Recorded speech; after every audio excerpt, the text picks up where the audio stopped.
She walked onto the base with no medals, no rank patch visible, and no expression on her face. 150 elite soldiers saw a woman in a worn uniform and decided in about 4 seconds that she didn't belong. The strongest hand-to-hand instructor on the base got in her face and told her to go back to her office. She beat him to the ground in front of everyone. Then things got much worse, because she hadn't come to fight them. She'd come because one of them was selling their missions to the enemy, and the body count was already climbing. If you're watching this right now, hit subscribe so you don't miss what happens next. Drop your city and country in the comments. I want to see exactly how far this story travels. Like the video, and let's find out together. Transport helicopter came in low over the ridge at 614, and by the time it touched down on the secondary pad at Iron Ridge Special Operations Base, most of the men who would later regret that morning were already in the middle of PT. Pad was on the western edge of the compound, separated from the main training yard by a chain-link fence and 100 yards of crushed gravel. Nobody was assigned to meet the helicopter. That was the first thing Sergeant First Class Dominic Reyes noticed when he glanced up from the pull-up bar and saw the bird settle onto the concrete. No ground crew, no escort, no officer, waiting with a clipboard. Just a helicopter. And then a woman stepping out of it alone, carried a single duffel bag over one shoulder. Old bag, the kind that had been through actual field use. Not the newer issue stuff that still had the factory creases. Her uniform was regulation but worn at the elbows, faded along the collar, the kind of fading that came from sun and dust rather than a washing machine. No visible unit patch on the left shoulder. No combat badge displayed. No rank insignia beyond the subdued sergeant's tabs that were barely visible in the early morning light. She walked toward the main gate like she'd done it before. No hesitation. No looking around for someone to help her. Reyes watched her until she disappeared through the gate. Then he went back to his pull-ups. Iron Ridge was not a normal base. It sat in a bowl carved out of high desert terrain, surrounded by ridgelines on 3 sides, with a single paved road connecting it to the nearest town 40 miles south. The wind came off the eastern ridge every afternoon, like it was trying to push the buildings over. The dust was constant, the heat was constant, and the men stationed there had been selected specifically because they could operate in conditions that would break most soldiers. 148 men in the active rotation. 2 female intelligence analysts in the support building, both of whom had been there long enough that nobody thought about their presence anymore. The unit had a reputation that extended well beyond what its official designation was, and the men who served there knew it, and some of them had let that knowledge turn into something less useful than confidence. Marcus Hale was the hand-to-hand combat instructor. He was also the loudest man on the base when it suited him. 6'1", 220 pounds of functional muscle, 12 years in uniform, 3 combat deployments, and a record in close quarters training that was, by any honest measure, genuinely impressive. He hadn't lost a match inside the unit's combat ring in 4 years. The men respected him for the right reasons. First, he was good, and he worked hard, and he knew the material, and then a few wrong ones crept in over time, the way they always do when a man goes long enough without someone pushing back. Hale was in the middle of leading a CQC block when the new arrival walked through the gate into the training yard. He saw her immediately. Everyone did. The training session paused the way a room goes quiet when something unexpected walks through the door. Not loud about it, just a shift. Heads turning. Conversations dropping off mid-sentence. Lena Voss crossed the yard toward the administrative building and didn't look at any of them. That was what got Hale's attention first, actually. Not her gender, not the worn uniform. The fact that she didn't look at them. Most new arrivals, even experienced ones, scanned the yard, took stock, made eye contact with someone to establish presence. She walked like the yard was empty. Hale stepped away from the training group. Hey, she didn't stop walking. Hey, transfer. She stopped. Turned around slowly, the duffel still over one shoulder. Hale crossed the gravel with his hands loose at his sides, the easy walk of a man who was comfortable with the space his body took up. 6 or 8 of his trainees followed. Without being invited, they always did, because that's how these things work when the instructor is also the loudest man on the base. He stopped about 4 feet from her, close enough to make the point without being stupid about it. "You lost?" "No," she said. Her voice was flat, not aggressive, not nervous, just flat, the way a statement of fact is flat. Admin building is that way. He jerked his head. "Support staff check in on the east side. I know where I'm checking in. Then you're going the wrong direction. I'm not going to admin." Hale tilted his head. "Where are you going?" "To see Colonel Hayes." The men behind Hale exchanged looks. Someone's laughed short, dismissive, and then a few others picked it up. Colonel Hayes didn't take walk-in visitors, especially not from transfers who showed up unannounced on a helicopter with no escort. "Colonel Hayes," Hale repeated. "That's what I said." "On whose authority?" She looked at him for a moment without answering. Not the look of someone who doesn't have an answer. The look of someone deciding whether the question is worth the breath it would take to respond.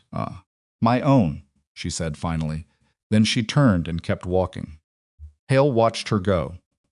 The laughter behind him was louder now, more comfortable, the kind of laughter that fills the space left by someone who just made themselves look foolish, except Hale wasn't laughing. And the men noticed that, and the laughter tapered off into something less certain. She was in Hayes's office for 40 minutes. Nobody knew what was discussed.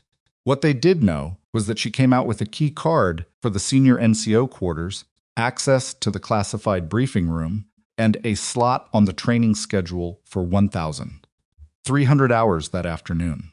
Word traveled the way it always does, on a small base, fast, fragmentary, and mostly wrong by the time it got to the third person. What reached Hale's ears, delivered by one of his trainees while they were doing weapons maintenance, was, "She's here to evaluate us." Some kind of HQ assessment. She's going to be watching training and filing reports back to command. Hale set down the bolt carrier he was cleaning. "She's here to evaluate us." The word, a desk officer, from HQ. That's what Reyes heard. Hale picked the bolt carrier, back up, ran his thumb along the edge of it, set it down again. "All right," he said. He said it the way men say all right when they've already decided something. At 1,300 hours, the training yard had more bodies than it needed. Word had spread that the new transfer was going to observe the afternoon CQC block, and somehow the observation had become an expectation that she would participate, and somehow the participation had become what felt. To the 150 soldiers who had arranged themselves around the ring's perimeter, like something between a demonstration and a spectacle. Hale ran it. He stood in the center of the packed dirt ring, a rough oval about 20 feet across, worn smooth in the middle and loose at the edges, and he looked at Lena Voss, who was standing at the ring's edge with her arms at her sides, and her duffel still parked somewhere she'd dropped it. "Since command wants you watching our training," Hale said, loud enough for everyone, "I figured we'd give you something worth watching." Few laughs from the crowd. Comfortable ones. The crowd was his. "We run evaluation rotations," he continued. "Every new attachment goes through basic combat assessment. 3 minutes in the ring. Multiple contacts. See what you're working with." He spread his hands. "You're a new attachment. So." She looked at the ring, then at him. "How many contacts?" "As many as it takes." "As many as it takes to what?" The question landed funny, not quite a joke, but it broke the rhythm of what Hale had set up. And he felt it, and a couple of the soldiers near the front felt it too. "To determine your combat baseline," he said. "All right," she said.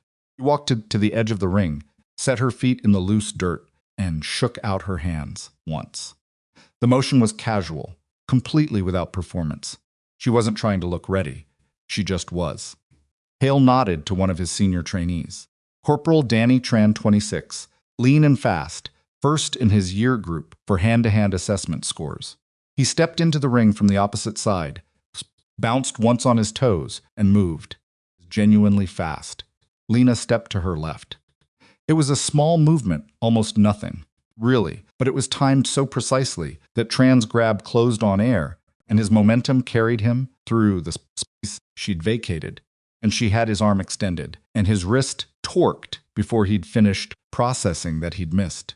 And then he was on the ground, face down in the dirt, with the arms still extended behind him, at an angle that made the soldiers, seen it standing closest to that side of the ring, visibly uncomfortable.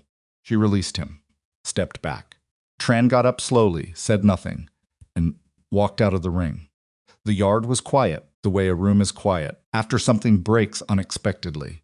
Hale kept his face neutral. Lucky position. She caught him going. He nodded to the next man.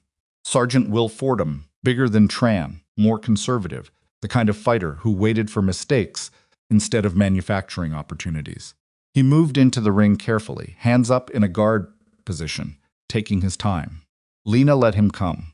He threw a testing jab, not committed, just measuring, and she rolled her shoulder into it and let it glance off, and in the same motion, she closed the distance so aggressively that Fordham's next strike found his arm already controlled at the elbow, and she redirected the force of his own punch into a rotation that dumped him onto his hip in the dirt. He was up faster than Tran had been. Some pride involved. He moved back in. She put him down again. He stayed down longer this time. "All right," Hale said. There was a quality to his voice now that hadn't been there before. Not anger, exactly something more complicated than anger. The sound of a man recalibrating. "All right, let's see something real." He sent 4 men in 2 at a time. What followed was not elegant. It was not the kind of combat you see in films, where the skilled fighter moves through opponents like water. It was hard and messy, and occasionally she caught elbows she didn't fully avoid, and twice she had to reset after a grab partially landed. And once she went to one knee in the dirt for a moment that made the crowd think it had turned. But it hadn't turned. The 4 men came out of the ring over a span of about 3 minutes in various states of dignity, and she was still standing when the last one stepped out. Breathing harder now, a red mark developing along her left jaw where someone had landed a partial hit, but standing. The yard was completely silent. Not the polite silence of people being respectful, the genuine silence of people who don't know what to say. Hale entered the ring. He didn't make a speech about it. That was the thing he just stepped in, and the crowd shifted the way crowds shift when the actual moment arrives after a long setup. The energy changed. Everyone knew what Hale in the ring meant. 4 years undefeated inside this unit. The man was good enough that most of his trainees had stopped thinking of fighting him as a realistic possibility and started just trying to learn from watching him lose less badly than the last person had. He circled left. She tracked him without moving her feet. He feinted low, a good feint, committed enough to be convincing, and came high instead, using his reach advantage, going for a collar grip to control her head position. She didn't step back. She stepped into him. The collision was closer than he'd expected, which meant his grip on her collar didn't have the mechanical advantage he needed, and she was already inside his elbow, already working on the arm, already using the momentum he'd committed to in a direction he hadn't chosen. He hit the ground hard. The impact sent a small cloud of dust up from the ring's surface. He lay there for a second, just a second, eyes open, processing, and then he was on his feet, jaw set, and this time there was no crowd noise. There was nothing, because even the soldiers who had been laughing 2 hours ago understood that something had just happened. They didn't have the right language for yet. Again, Hale said. It wasn't a question. She looked at him and didn't say anything. He moved. She didn't let him dictate the second exchange the way he dictated the first. She initiated came forward at an angle that forced him to adjust his base, and when he adjusted, she was already changing levels. And his counter missed the timing by about half a second, which was half a second more than she needed. But he went down again. Harder this time. When he stood up the second time, something was different about his face. Not anger, not embarrassment. Something quieter than either of those. He looked at her with his hand still up, and she looked back at him, and neither of them moved for a moment. Enough, he said.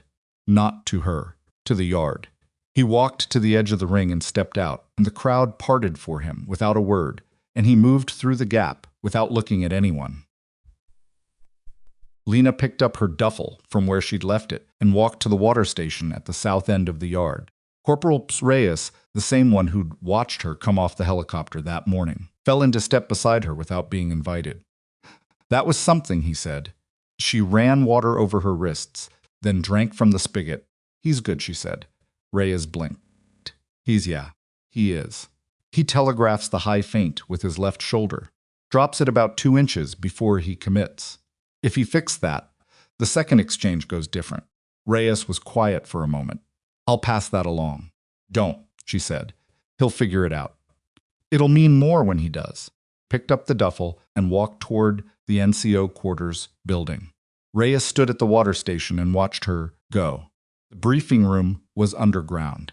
This was not unusual for a facility like Iron Ridge. The significant temperature differential between surface and subterranean made below-grade spaces practical for electronics-heavy environments, and the briefing room in particular housed a secure communications terminal and a signals intelligence interface that needed stable temperature to operate within tolerance.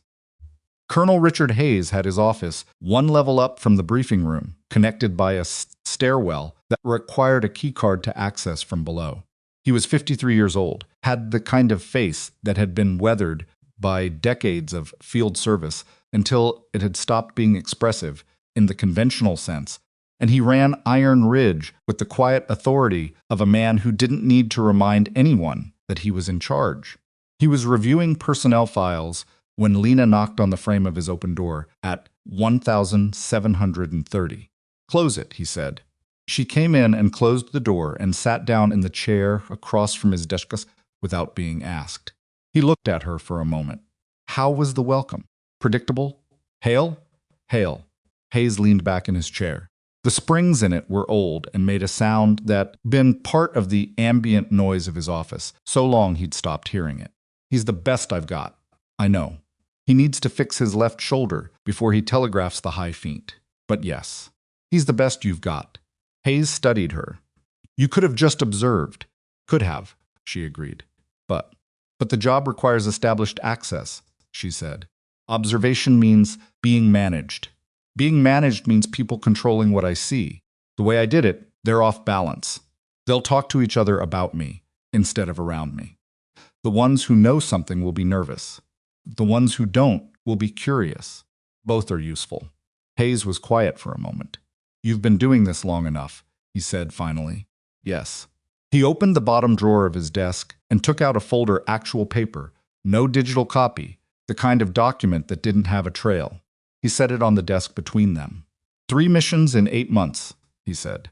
2 with casualties, 1 that resulted in an ambush at an extraction point that only 4 men knew about in advance.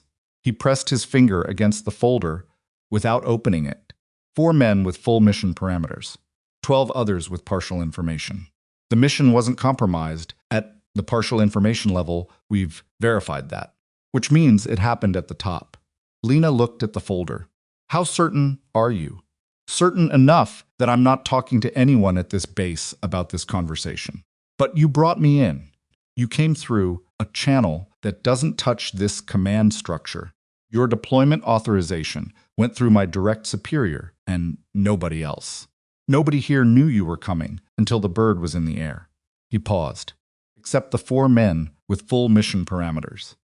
I told them a routine assessment was incoming. Not who, not from where. How'd they take it? Professionally. Which tells me nothing. Lena nodded slowly. Give me the 4 names, she said. Hayes looked at the folder. Then he pushed it across the desk. She read for 20 minutes without speaking. Hayes worked at his desk and said nothing.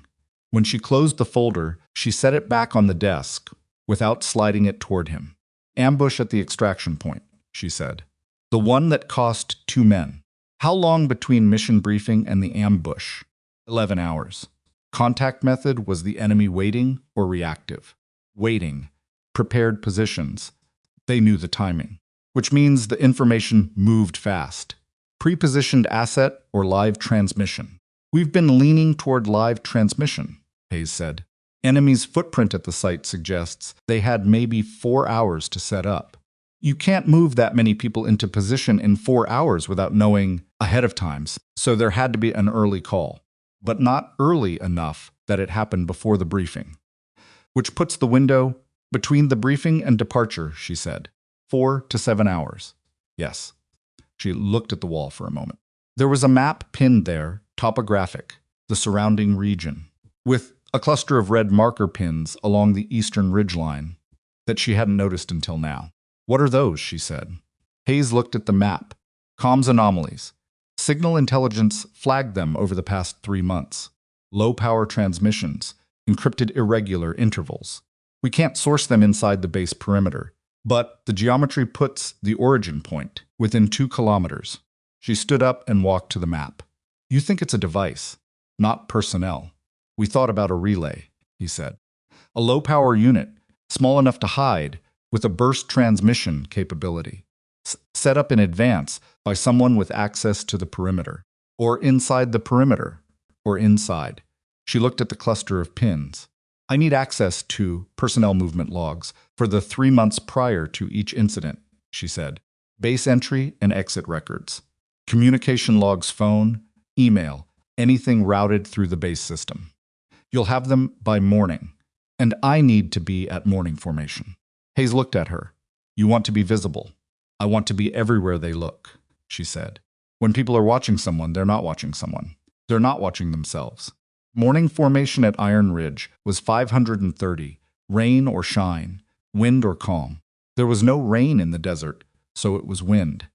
Lena stood in the formation line with the senior NCOs, which was where Hayes had placed her, and she listened to the cadre go through the day's schedule, and she watched faces the way she'd been trained to watch faces, not looking for guilt. Exactly. Because guilt doesn't look like anything specific, but looking for the particular quality of attention that appears in people who are watching someone else instead of the morning briefing. There were 4 men on her list. Master Sergeant Olin Webb, 15 years in, signals intelligence specialty, and called intelligence specialty, the kind of quiet competence that got men placed in roles that required both technical ability and discretion. Staff Sergeant Carter Briggs, 10 years, logistics oversight, access to resupply schedules, and personnel movement rosters. Captain James Rourke, the unit's second-ranking officer, Hayes's operational deputy, full mission access by definition of his role, and Sergeant First Class Dominic Reyes, the one who'd watched her come off the helicopter. The one who'd asked about the shoulder drop. She watched all 4 of them during formation. Briggs looked at her twice. Not long looks quick, the kind that someone makes and then deliberately makes themselves stop making. An overcorrection. Someone who knew it was suspicious to look too much, and so was being careful. Webb didn't look at her at all. Rourke maintained exactly the same expression throughout formation that he'd maintained every other minute she'd observed him. That level of consistency was either natural or practiced. Reyes glanced at her once, made brief eye contact, non-tect, nodded slightly, the nod of someone who recognized her from the water station, and then returned his attention to the formation briefing. None of that told her anything definitive. All of it went into the running account she was building. The access logs arrived at 700 in a sealed folder from Hayes' agent, slid under the door of the room she'd been assigned in the NCO quarters. She spent 3 hours cross-referencing them against the mission timelines. The work was quiet and detailed, and she did it sitting on the floor with the tape spread around her in a pattern that made sense to her, even if it would have looked like noise to anyone else. The pattern was there. It was always there in data like this. Humans were creatures of habit, and habits left signatures, and signatures were readable if you knew what you were looking for. What she found by 1015 hours was not a name. Not yet. But it was a shape, a shadow where someone had been, repeatedly, in the right place at the right time, with access that shouldn't have been necessary for their documented duties. Someone who had a reason to be near the comms infrastructure. Someone who had a reason to be near the perimeter. Someone whose movement logs showed a quiet pattern of being just slightly out of place in a way that taken individually, meant nothing. But taken together, across 3 months, told a different story. She sat with that shape for a while. Then, she got up, folded the papers back into the folder, and went to find Marcus Hale. He was in the equipment bay, supervising weapons maintenance. The bay smelled like solvent and metal, and the particular staleness of a room where mechanical work had been done for years. 3 soldiers at workbenches, weapons broken down into components, the quiet sounds of brushes and rods and metal on metal. Hale looked up when she came in. His expression was not friendly, not hostile, either something in between, something a man maintains when he's not sure what he's dealing with and doesn't want to show either card. "Voss," he said. "Hale." He looked at the soldiers at the workbenches, a look they clearly understood, because they gathered their components and moved to the far end of the bay without being told. Lena stayed near the door. "I'm not here to relitigate yesterday," she said. "Good. I need to know about the communications relay that went down in March. The one that required an emergency site visit. The report says 2 NCOs responded. The log shows it was 3. The shift in Hale's expression was small, but it was there. "That was a routine maintenance issue," he said. "The log shows 2 names, but there was a 3rd person at the relay site that day. So, where are you getting that?" "Movement sensors at the perimeter. They log everything that goes through the gate, not just the access card swipes. Vehicles, personnel, thermal." She paused. "There were 3 heat signatures leaving through the east gate on the morning of March 14th. Comms relay is 180 meters beyond the east perimeter. 2 of those signatures match the personnel log. The 3rd doesn't." Hale was quiet. The sounds of weapons maintenance continued from the far end of the bay. "You're looking for something specific," he said. "I'm looking for the 3rd person." He looked at the workbench in front of him, then back at her. "I don't know who was at that relay site. But you know something happened there." He didn't answer immediately. That was its own kind of answer. "I heard something," he said finally. "At the time I wrote it off. Men talk, things get exaggerated. I didn't think it was worth. Tell me what you heard." The bay was quiet enough that the ventilation hum was audible above everything else. Hale looked at her for a long moment. "Someone saw Briggs out there," he said. "Not during a maintenance window, in the middle of the night. Said he was checking something on the relay housing, had a piece of equipment. Looked like a meter of some kind. Person who saw it didn't think much of it. Briggs has access. It was comms equipment. It's not crazy that he'd be out there." "Who saw it?" "Reyes." The name sat in the air between them. "When did he tell you this?" she said. "About a week after it happened." Hale paused. "I told him it was probably nothing. Told him to let it go." Something crossed his face. "If I'd reported it." "Don't," she said. "We're not there yet." She turned toward the door. "Voss." She stopped. "The shoulder tell," he said. "The left shoulder before the high feint." She looked back at him. "I've been working on it since last night," he said. "Recorded myself on the range camera. You were right." She held his gaze for a moment. "You'll fix it," she said. She left him in the bay with the sound of weapons being reassembled, and the shape in her mind had grown sharper now, and the shadow had a name, and the name was Carter Briggs, and the next step required more care than any of the steps before it, because if she moved wrong, whatever device Briggs placed at that relay would go dark before she found it, and the next mission out of Iron Ridge would be the last one for the men running it. Carter Briggs had a system. Most men who do what Briggs was doing develop a system, because the alternative is improvisation, and improvisation is how you get caught. His system was simple enough that it had survived 10 months of active operation without triggering anything more than the vague unease of a single witness who'd been talked out of reporting what he saw. The system relied on 3 things: routine, patience, and the particular invisibility that comes from the kind of man nobody finds interesting enough to watch closely. Briggs was logistics. He managed resupply schedules, equipment manifests, and the movement rosters that tracked what came onto the base and what left it.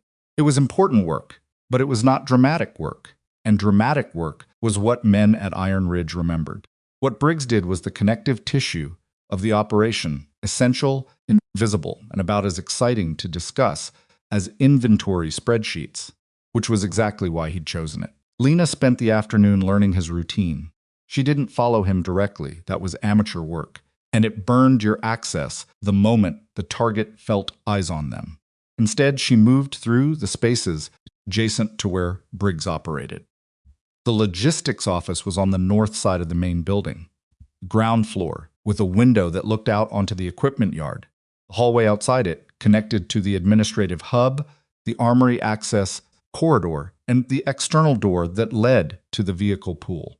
She found reasons to be in each of those spaces at intervals, never long enough to be memorable, always with a task that explained her presence. What she learned was that Briggs moved like a man who had decided, somewhere in the last year, that he was already gone. There was a quality to the way he worked, efficient, heads down, eyes on the task that she'd seen before, in people who had committed to an exit plan and were simply running out the clock until it executed. He didn't linger in conversation. He didn't eat lunch in the common area. Took his breaks outside, alone, near the vehicle pool, where he could see the east perimeter from a distance. He was watching the relay, not constantly, not in a way that anyone would notice who wasn't looking for it. Every third or fourth break, he oriented himself so the relay housing was in his sight line.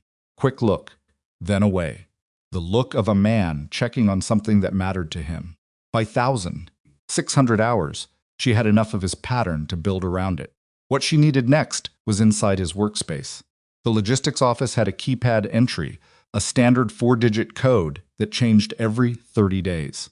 She got it from the base administrative system through the access Hayes had provided, which meant she could enter the space legally during Briggs's off hours. And she did at 1,815, when the building traffic had thinned to near zero, and Briggs was confirmed in the dining facility by the head count that ran at every meal. The office was what she expected. 2 desks, filing cabinets with combination locks, a desktop terminal, and the particular organized chaos of a space where one person did most of the meaningful work and the other shared the square footage without contributing much to it. Briggs's desk was on the right. She could tell it was his because of how it was arranged, everything at precise angles, nothing decorative, the surface cleared except for the items actively in use. The other desk had a family photo, a coffee mug with a faded logo, and a stack of folders that had been there long enough to develop a slight warp. She didn't touch his desk. She photographed the arrangement from the doorway, a habit, so she could restore it exactly if anything. Shifted, and then she moved to the filing cabinet beside it. The combination was a longer problem. She worked it methodically, feeling the resistance points, using the technique that took time but didn't leave marks, and after 11 minutes, she had the cabinet open. Most of what was inside was exactly what the label on the front said: logistics documentation, resupply records, equipment manifests organized by date. She went through them quickly, not reading, but scanning, looking for anything that interrupted the pattern of what should be there. What she found was in the 3rd drawer, tucked behind a hanging folder labeled maintenance requests. Secondary systems was a small notebook, spiral-bound, the kind that cost about $1 and could be bought anywhere. Half the pages were blank. The first dozen contained what looked, at a glance, like nothing columns of numbers, brief notations in a handwriting that was deliberately compressed, the letters smaller than natural and stripped of distinguishing features. She photographed every page. She put the notebook back, closed the cabinet, and checked the office against the photo on her phone, and made 2 small adjustments: a folder that had shifted a 1/4 inch, a pen that had rolled 2 inches from where it had been, and she left. In her room, with the door locked and the room's overhead light off, and the work light from her phone illuminating the images on the screen, she worked through what the notebook said. Took her about an hour to get through the first layer. The number columns were transmission logs. Not the transmissions themselves, the contents were elsewhere, encrypted and sent, but a record of, when they'd happened, keyed to a dating system she had to reconstruct from context. The brief notations were operational, indicators of mission status. Personnel movements, the kind of information that would have significant value to someone planning an interdiction. 3 entries corresponded to dates within 48 hours of the compromised missions. A 4th entry, the most recent, was dated 6 days ago. She looked at that 4th entry for a while. The notation beside it was different from the others. The others were brief operational summaries, numbers that tracked against mission parameters. The 4th entry was a single words, compressed into the same deliberately small handwriting, but recognizable once she'd spent enough time with the letter shapes. Exfil. She set the phone down.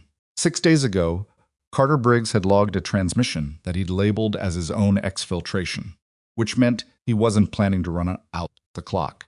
He was already running, and whatever was moving him, whatever the mechanism of his exit was already in motion.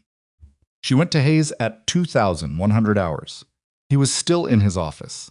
The base had gone to reduced lighting, the kind of quiet that settled over a forward installation, after the day's formal schedule ended not silent.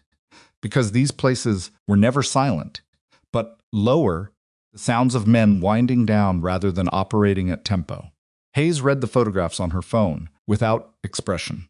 When he finished, he set the phone on the desk face down. 6 days, he said. The notation is consistent with a prearranged signal. Someone on the other end is coordinating his movement out, which means there's a timeline. How long do we have? I don't know. The entry doesn't have a target date. But if I were running his extraction and I'd received the signal 6 days ago, I'd want my asset sets out within 2 weeks.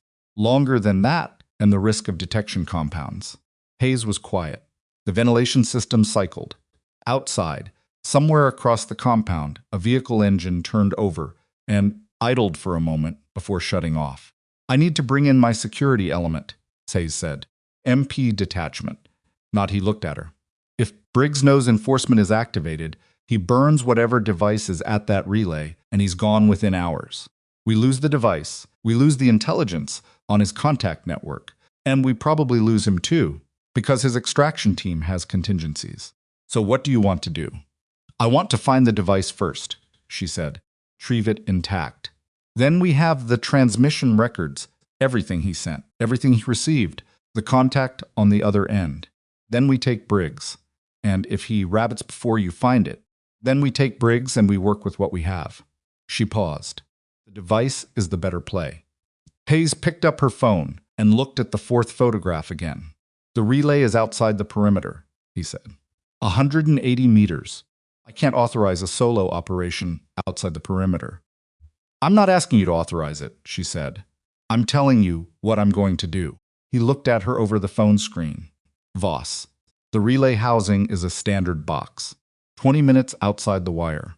I'll have it photographed and documented and back inside before the 2,300 perimeter check.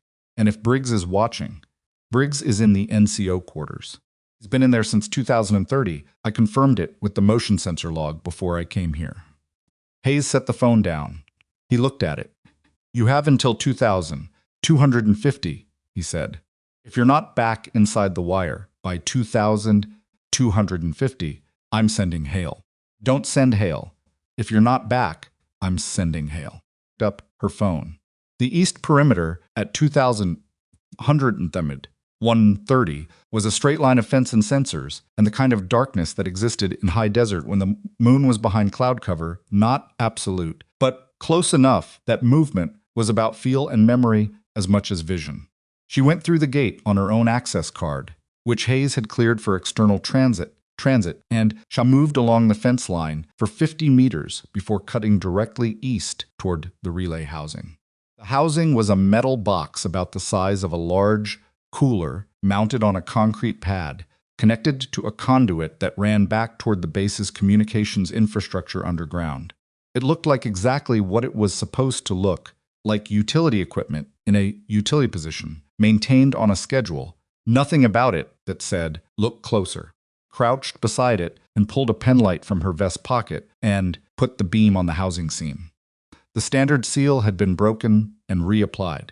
See, if you're looking for a slight irregularity in the weatherproofing of fast compound, along the lower edge of the main access panel, where someone had and then done a reasonable but imperfect job of resealing it.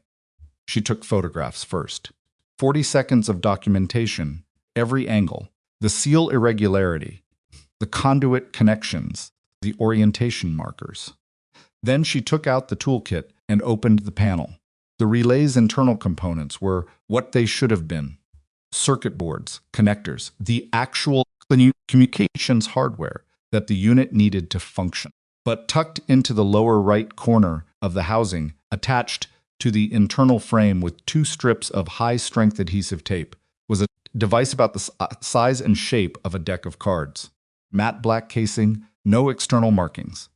A small indicator light that was not currently active. 2 ports on the lower edge, one for power, drawn directly from the relay's supply line, and one for data, connected by a thin wire to the relay's transmission board. She photographed it for 90 seconds. Then she made a decision. The decision was to leave it exactly where it was. With one modification, she disconnected the data wire from the relay's transmission board, leaving the device powered but blind. It would still register as active to anyone checking its operational status remotely because the power draw was unchanged, but it would no longer be capturing transmission data from the relay. She reattached the data wire to a dummy terminal on the board, a maintenance connector that existed on the board, but wasn't currently in use, and she photographed the modification. If Briggs checked remotely, the device would appear to be functioning. If Briggs came in person to check, he'd open the housing and know immediately. She sealed the panel as carefully as she could manage and walked back toward the wire. She was through the gate at 2218. The next morning, Marcus Hale found her in the operations corridor at 545, before the rest of the unit was moving. "Walk with me," he said. It wasn't a request, but it also wasn't an order. It was the tone of a man who needed to say something and had decided that location mattered. She fell into a step beside him, without comment. He walked them toward the eastern end of the ops building, where a short corridor dead-ended at an emergency exit that nobody used. Far enough from the main traffic flow that a conversation wouldn't carry. He stopped at the end of the corridor. "I heard something last night," he said. She waited. The vehicle pool. Late. "I was finishing a maintenance review, and I cut through the pool on the way back." He paused, looking at the wall, not her. Briggs was at the vehicle pool at 2045, which is not unusual. Logistics has legitimate reasons to be in the pool at any hour. Another pause. He was at a specific vehicle, one of the off-road pickups we use for perimeter support. He was in the cargo bed. Looked like he was checking equipment storage. There's a lockbox in the bed. Standard for that vehicle class. "Did he see you?" "I don't know. I cut back before he had a clear sightline to where I was." Hale's jaw tightened. "I've been thinking about Reyes telling me about the relay. About the fact that I told him to let it go. About what that decision might have cost. Didn't cost anything yet. It could have. It nearly did." He finally looked at her. "I don't know what's going on.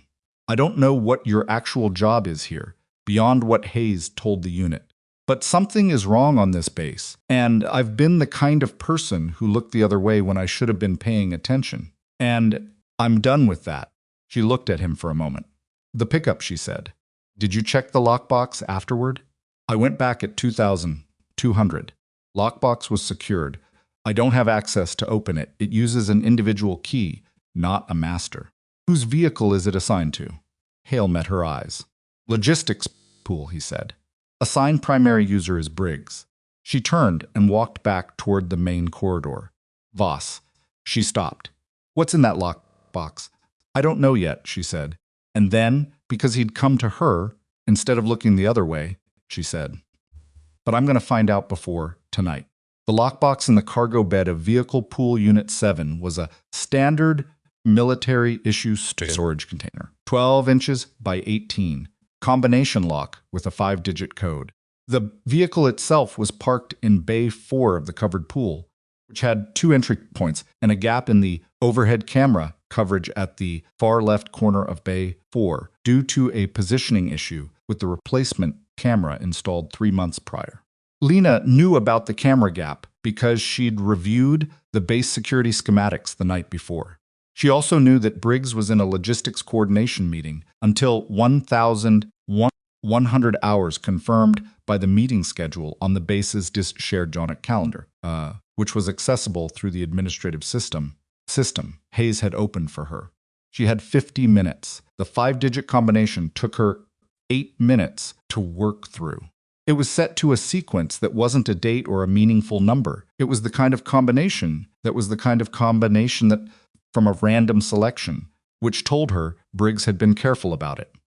Random combinations were harder to guess, but no harder to feel, and she felt it at 37194. The box opened. Inside, beneath a folded piece of cloth that served as padding, were 3 items. The first was a civilian satellite phone, a commercial model, encrypted aftermarket, the kind that could be purchased through channels that existed in a legal gray area.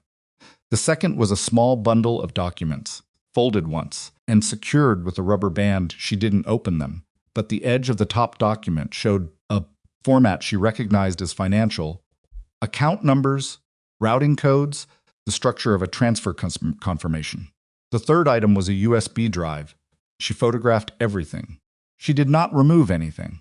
She closed and relocked the box and walked out of the vehicle pool with 3 minutes to spare. Hayes was in a command call when she reached his office. The door closed and the red indicator light on above it that meant communications in progress. She waited in the corridor for 8 minutes, going over what she had in her mind, arranging it into an order that Hayes could act on. When the light went off and she opened the door, Hayes looked at her face and said, "What?" She closed the door. "He's got an exfil kit in the vehicle pool," she said. "Sat phone, financial documentation transfer, confirmations, I think, and a drive. I don't know what's on the drive, but my best guess is it's everything he's collected and packaged for handoff, which means he's not just running, he's making a delivery." Hayes was on his feet. "We move now." "Not yet," she kept her voice level. "If we take him now, we have Briggs. That's the end of it. We close one hole and the network routes around us. And 6 months from now, we have a new Briggs and no idea who he is." She pressed her palm flat on the desk. "The drive is the key. Whatever's on it is going to someone.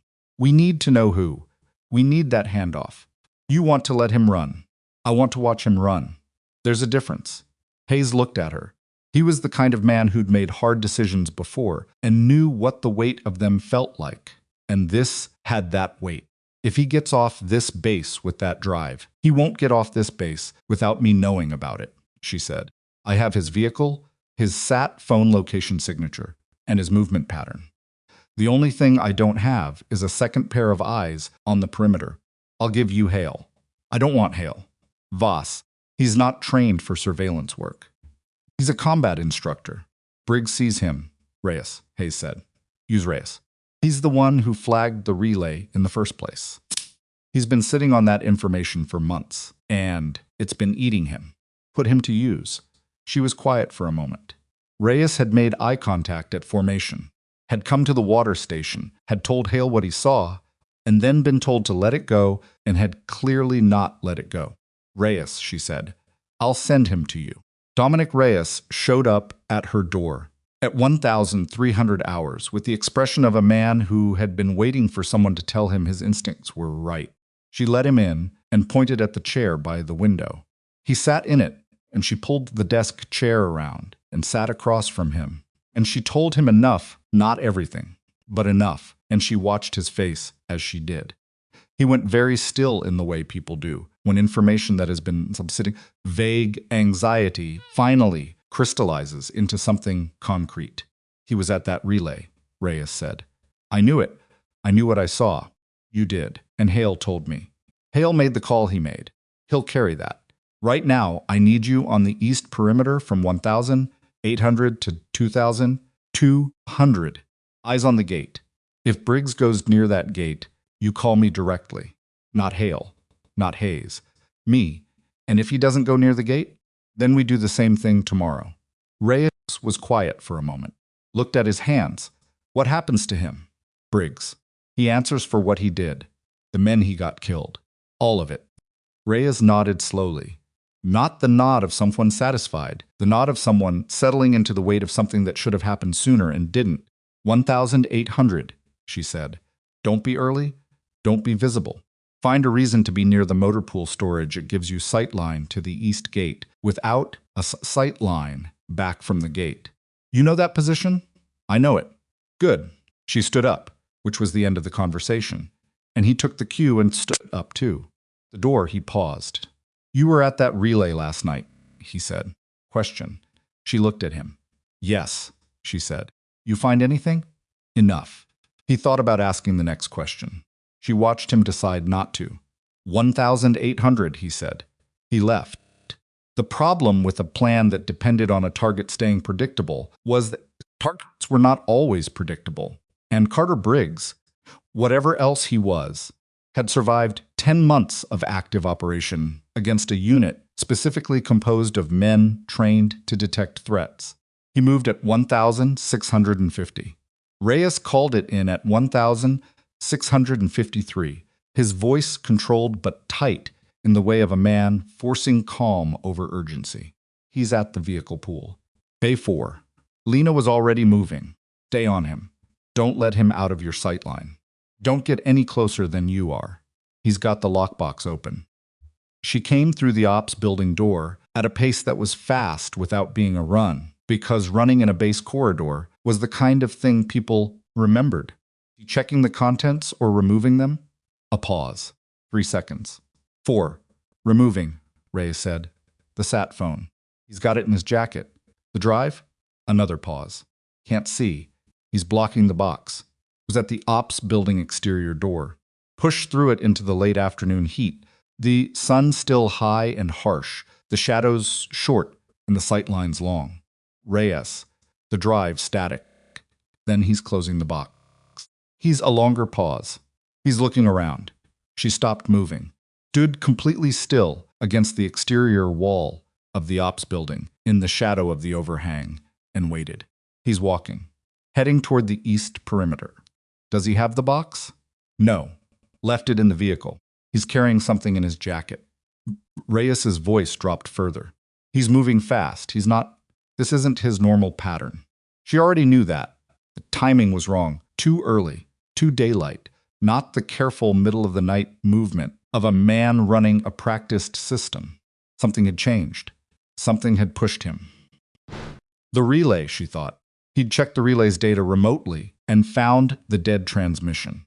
The modification she'd made to the wire connection. He knew something had touched the device, and he was moving before he'd planned to, without the patience his system required. And that meant he was scared, and scared people made mistakes. But they also moved fast. She came around the corner of the ops building, at a pace that was finally a run. Reyes. Where is he? 20 meters from the east gate. He's Voss. He's not going through the gate. He's going along the fence. Heading south. South along the fence was away from the relay. Away from the gate. Away from his established patterns entirely. She recalculated in the 2 seconds she had available. South fence ran 200 meters before it hit the corner junction. Beyond the corner junction was the secondary access route vehicle width, used for heavy equipment delivery, locked with a padlock on a chain that could be cut with bolt cutters that a logistics manager would absolutely have legitimate access to. He's going for the secondary vehicle access, she said. South corner. Cut him off. I can't get there before. Go. And Reyes. She was running now. Full out. Along the interior of the fence line, the gravel and dirt irregular under her boots. Call it in to Hayes. Right now. Tell him secondary vehicle access, south corner, and tell him I need the gate on lockdown. The radio clicked. She heard Reyes's voice, lower the frequency shift, as he switched channels to reach Hayes. The south corner was 150 meters ahead of her. The afternoon light was flat and hard, and her shadow ran long beside her, and the dust she kicked up hung in the still air behind her. And somewhere set ahead of her, Carter Briggs was moving toward an exit. He'd apparently been preparing since before she'd arrived. And whatever was on that drive was moving with him. And he made the secondary gate before she did. The only thing left would be containment, And by then, the damage was already done. She ran faster. The fence line curved, left at the corner junction, and she took the curve without slowing, her inside shoulder dropping to keep the turn tight, and she came around the corner and stopped. Briggs was at the secondary gate. He had the bolt cutters in his hand. He had not yet cut the chain, because he had stopped. He was looking at her. 40 feet of open ground between them, the afternoon sun at her back, putting her face in shadow, and his in full light, the bolt cutters in his right hand, and something she couldn't quite see in his left, and his face doing the rapid recalculation of a man who had expected to be alone and was not. "Staff Sergeant Briggs," she said. Her breathing was elevated. She didn't hide it, she couldn't, and trying would have cost energy she might need.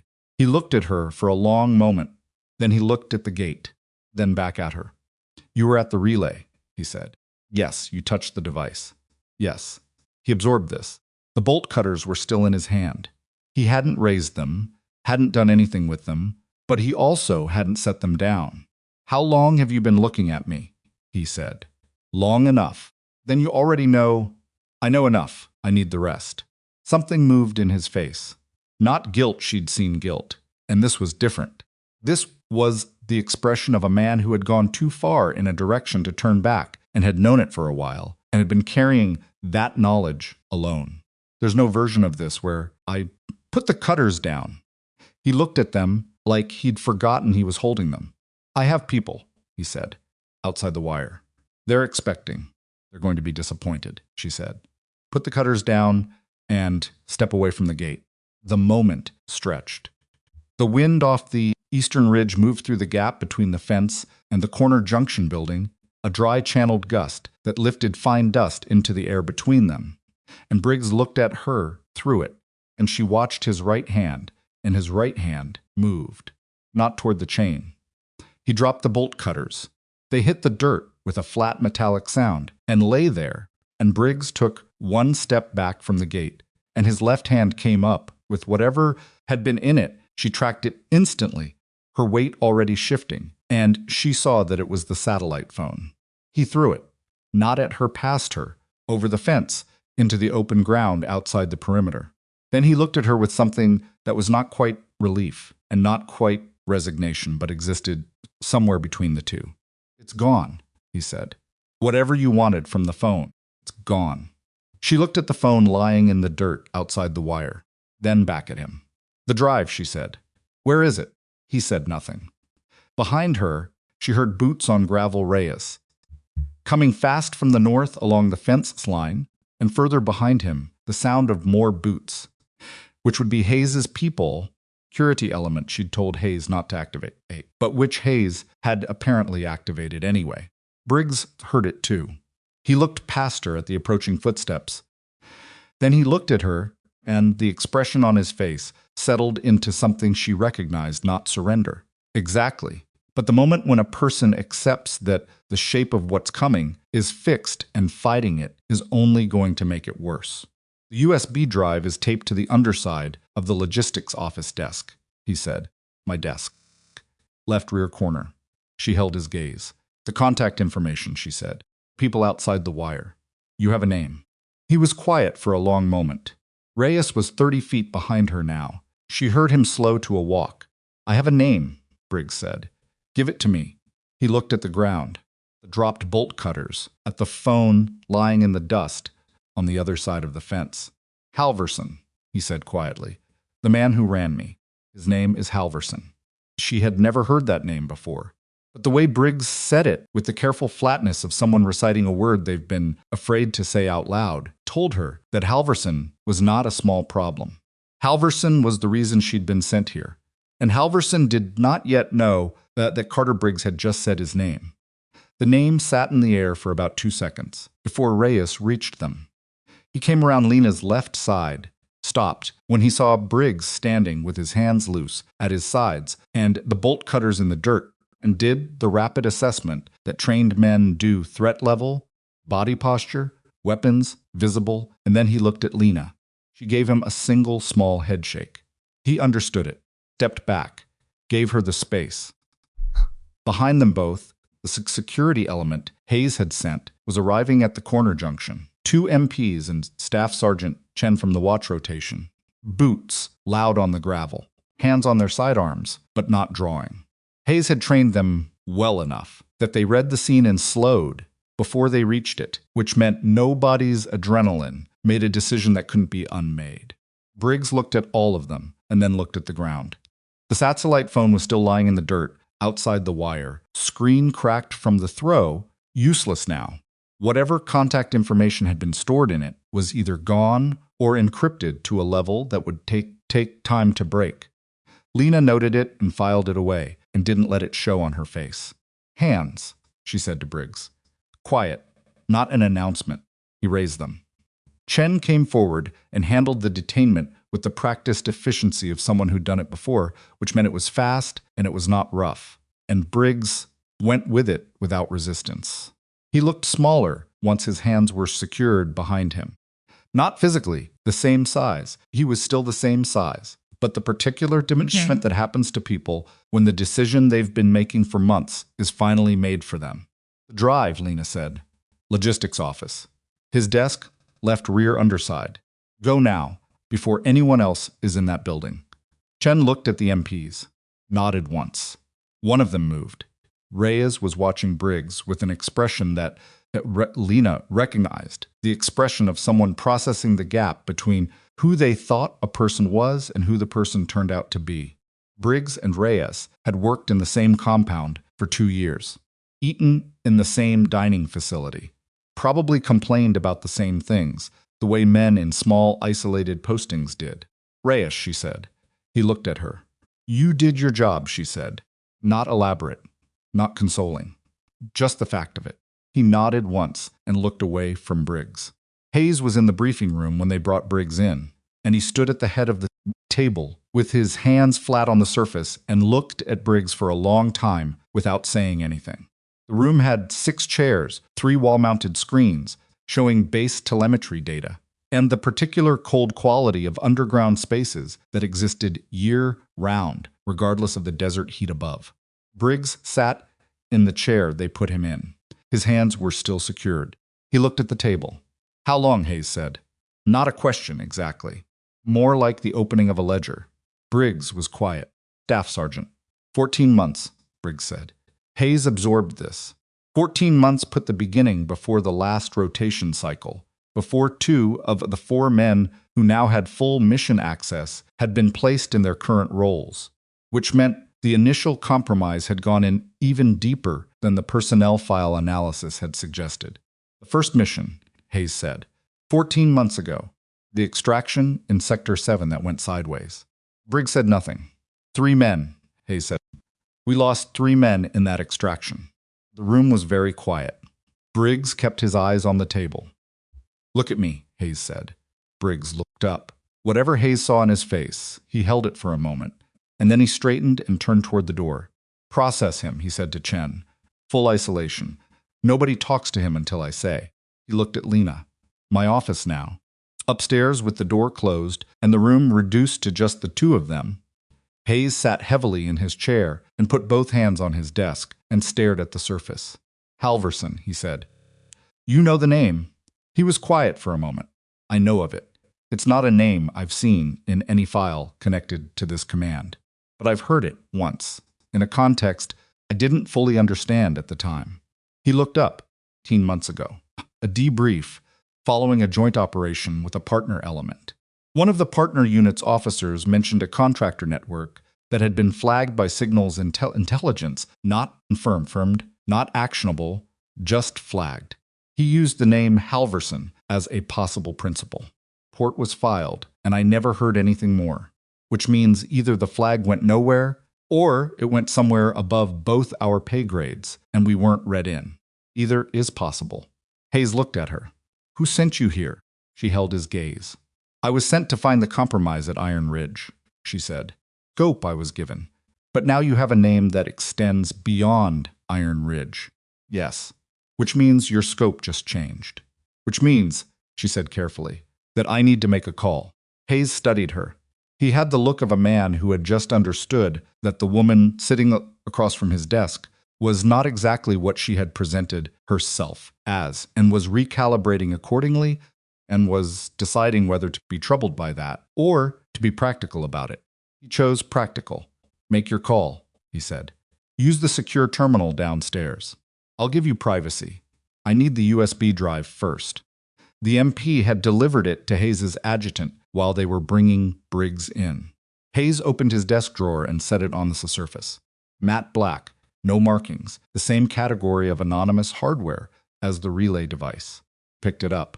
"Halverson doesn't know Briggs is in custody," she said. "His last confirmed communication was 6 days ago, the exfil signal. Halverson is expecting Briggs to surface in the next week or so with the drive. Meaning, Halverson doesn't know we're looking at him. Not yet." She turned the drive over in her fingers. "I want to keep it that way long enough to matter." The call took 22 minutes. She made it from the secure terminal in the basement, the room locked. The transmission routed through 3 relay points that would make the call's origin point look like a conventional satellite node in a country that was not the one she was actually in. She did not tell Hayes who she called, and Hayes did not ask. What the call produced was a new set of parameters that arrived on the terminal's printer as a single page, unformatted. No header, no classification marking. She read it once, folded it, and held a lighter to the corner until it was ash in the ceramic waste basin beside the terminal. The new parameters changed 3 things. First, her operation at Iron Ridge was no longer a find and fix. It was now a find, fix, and hold. She was to hold the intelligence on Halverson inside the base, maintain the appearance that Briggs's exfil was still pending, and buy time for a parallel operation that was being positioned but not yet in place. Second, the parallel operation needed a minimum of 72 hours. Third, during those 72 hours, she was to assume that Halverson had a secondary asset at Iron Ridge. Not Briggs. Someone else. Someone who would notice that Briggs had gone quiet and would attempt to either complete the handoff or, failing that, destroy the evidence trail. She sat with that third point for a while. A secondary asset. Someone who knew enough about the operation to recognize when the primary asset had been compromised. Someone with enough access to act on that knowledge. Someone who had been invisible enough to survive 14 months of a parallel investigation that had eventually identified Briggs. Someone who was still out there. She went back upstairs. She pulled Briggs's record first. Full personnel file. All of it, not just the service record, but the social graph, the associations, the men he'd worked with across his career. Cross-referenced it against the Iron Ridge roster and mapped the overlaps.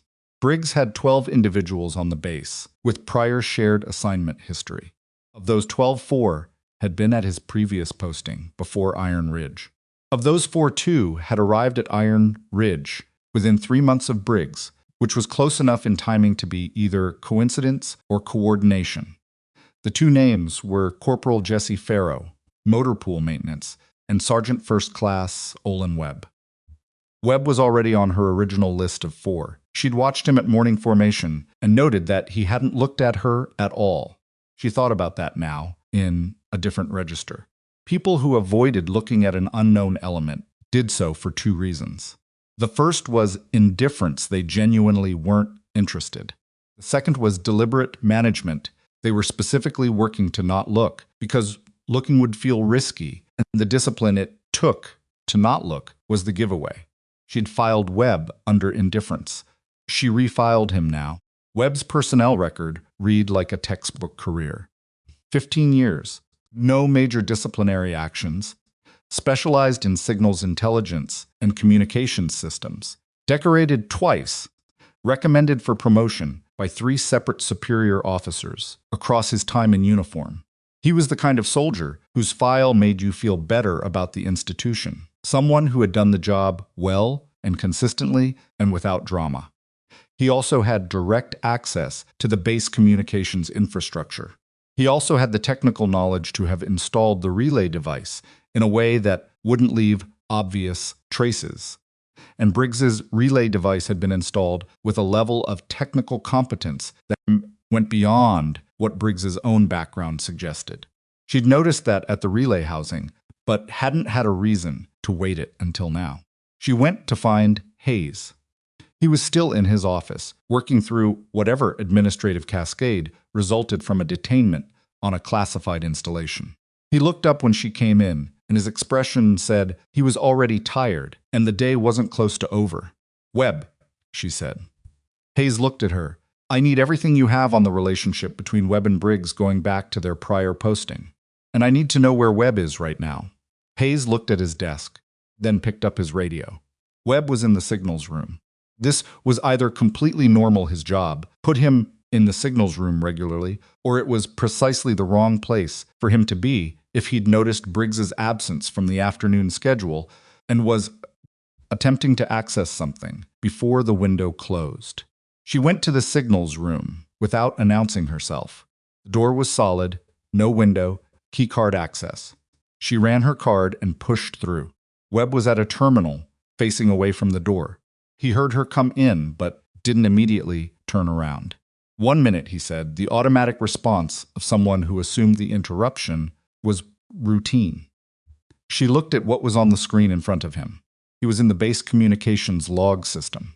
The interface showed an archived transmission file, the same log format she'd seen in Briggs's notebook, organized by timestamp, categorized by frequency and encryption level. He was searching for something specific. "Webb," she said. He turned around. He saw who it was, and the change in his face was subtle but complete. Not shock, he controlled it too well for shock, but a rapid series of adjustments, the face of a man running rapid calculations and arriving at answers he didn't like. "Sergeant Voss," he said. "I didn't know you had signals access." "I have a lot of access," she said. She didn't move from where she was standing, just inside the door, and he didn't move from the terminal, and the space between them was about 12 feet, and felt like more. "What are you looking for?" she said. "Routine review. I run these." "What are you looking for, Webb?" The shift in her tone was not large, but it was there, and he heard it, and something behind his eyes went very still. "I heard Briggs didn't make afternoon formation," he said. "Logistics had a resupply coordination that he was supposed to run, and I wanted to check whether there was a comms flag on any of his active systems. Standard protocol when a primary logistics contact goes off schedule." It was a good answer. It was the kind of answer that a man with his background could produce quickly, because it was plausible and technically defensible and almost true. "Almost. The file you have open," she said. "That's not Briggs's active system. That's the archived outbound log from the relay terminal. That's not standard protocol for a missing logistics contact." Webb's jaw tightened. He reached toward the terminal keyboard. "Step away from the terminal," she said. He stopped. The room had no other personnel. Signals room ran on a rotating access schedule, and the current slot was Webb's individual time. She knew that from the access log she'd checked on her way here. He looked at the keyboard, then at her. "I can explain what I'm doing here," he said. "I know you can," she said. "You're very good at explaining things. Step away from the terminal, and we'll talk about it somewhere else." He stepped away from the terminal. As he moved, his right hand dropped to his side, a natural motion. Completely natural. The kind of thing a man does when he stands up from a seated position, and she tracked the hand, and she saw the moment.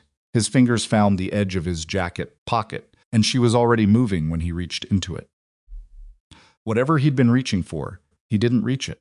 She closed the 12 feet in the time it took him to get his hand 3 inches into the pocket, and her left hand closed on his wrist through the jacket fabric and controlled the arm, and she used his own surprise backward step to redirect his momentum into the wall, and she had the arm extended and the pocket inaccessible. Inaccessible, and her body positioned between him and the terminal in about 2.5 seconds. He tried to push back. He was strong 15 years of field service, and strength was one of the things field service reliably produced, and for a moment, he had enough leverage that she had to work for it. Her boot slipped on the smooth flooring, and she had to adjust her base mid-grapple, which cost her a half second, and he used that half second to rotate and try to break the wrist control. She let the rotation happen, redirected its energy, and put him down. He hit the floor and stayed there, breathing hard, and she was still standing, not breathing particularly harder than when she'd walked in, crouched beside him, keeping the arm controlled. "Don't," she said. "Just don't." He looked up at the ceiling. His chest was moving with his breathing. There was a red mark developing along his cheekbone where he'd contacted the wall. "Pocket," she said. "What's in it?" He didn't answer. She reached into the pocket herself, keeping his arm controlled with her other hand, and pulled out a small device compact, the size of a thumb drive, but thicker, with a single button and a small LED indicator. Not a weapon. Something else. She looked at it. A transmitter. A manual burst transmitter, the kind that sent a single preloaded signal when the button was pressed. No data, no content, just a coded pulse that meant one thing to whoever was receiving it. She thought about what that one thing would mean. Asset compromised. Abort. He'd been about 30 seconds from pressing it. Stood up, still holding the device. "Get up," she said. He got up slowly, his face blank now, in the way of someone who has moved past active resistance into something more contained. "The abort signal," she said. "If you send it, Halverson runs." Webb looked at her. "Halverson is already going to run," he said. "The moment Briggs doesn't show, he'll know."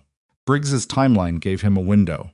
"Halverson is expecting noise in the signal for another few days. You send this." She held up the transmitter. "He runs immediately. We lose him." Webb said nothing. "How long have you been working for him?" she said. The question landed, and he absorbed it, and she watched something move across his face. Not guilt, not exactly, but the particular expression of a man who has been carrying something for a long time and is tired of the weight. "Long enough," he said. "Was it about money?" He looked at her for a moment. "Does it matter?" "Not to the outcome," she said. "I'm just asking." He looked at the floor. "It started as money," he said. "Halverson's people approached me 2 years ago. It seemed manageable, isolated. I told myself it was just logistics intelligence, nothing operational. Nobody would get hurt from it." He paused. "Then it wasn't just logistics intelligence anymore. And by then I was too far in to..." He stopped. "You know how it goes." "I know how it goes." "Then you know. I'm not going to tell you anything useful about Halverson. Because you're afraid of him. Because I don't know anything useful," he said. "I know a frequency. I know an authentication protocol. I know a contact procedure. I don't know where he is, who he is, what he looks like. Briggs was my cutout. He handled the relay device and the physical handoffs. I handled the comms architecture." He looked up. "We didn't know enough about each other to burn each other. That was the design." "Halverson's design." "Yes." She looked at the transmitter in her hand. "The abort signal," she said. "Where does it go?" "I told you. You told me you know a frequency. The transmitter has a preloaded target frequency." She turned it over. "Which is Halverson's receive frequency, or a relay to it." Webb said nothing. "If we send a controlled signal on that frequency," she said slowly, "something that tells Halverson the operation is still active, that Briggs is delayed, but movings, he won't believe it. Any signal from me at this point is a flag. He'll know something went wrong. Not if the signal matches your authentication protocol exactly. He has timing patterns, expected intervals, an off-schedule signal. What if it's on schedule?" Webb went quiet. She waited. "You scheduled contact for tonight," she said. It was partly a guess and partly constructed from the access log he'd been searching when she came in. He'd been looking at transmission intervals, establishing a baseline, which was what you did when you were setting up a contact window. Regular interval, which means if you miss it, that's the flag. But if the contact happens on schedule and matches your authentications, he'll want a data package, Webb said, not just a pulse. He'll want confirmation that the handoff is proceeding. What format? Webb looked at her like he was trying to determine whether this was a real question or a trap. Webb, what format? Burst transmission. Encrypted. The encryption key rotates on a 7-day cycle. We're on day 4. Can you generate the encryption? Yes. Can you generate content that looks like a credible status update without revealing that Briggs is in custody? He was quiet for a long moment. What do I get? He said. She held his gaze. You get me telling whoever takes this case that you cooperated. That's what I have, she said. Take it or don't. He looked at the transmitter in her hand, at the terminal behind her, the wall where he'd hit it. I can generate the content, he said. Hayes did not like the plan. He said so, clearly and without ambiguity, when she explained it to him in his office, with Webb sitting in a separate room under Chen's supervision. You want to use a compromised asset to send a fabricated transmission to an unknown hostile contact, Hayes said, on a frequency we don't control. With encryption, we can't independently verify. To buy 72 hours for an operation you won't tell me the specifics of. Yes. And if Halverson has a verification mechanism we don't know about, then we find out when he stops responding and we adjust. Or we find out when he sends something at this base. She was quiet for a moment. That's possible, she said. That's possible, Hayes repeated. He said it with the tone of a man who appreciated honesty more than he appreciated optimism, but was finding neither of them particularly comforting right now. I need the 72 hours, she said. The parallel operation needs the window. If Halverson runs now, we get Briggs and Webb and a relay device and a notebook. Halverson is gone, and he rebuilds in 6 months, and we start over.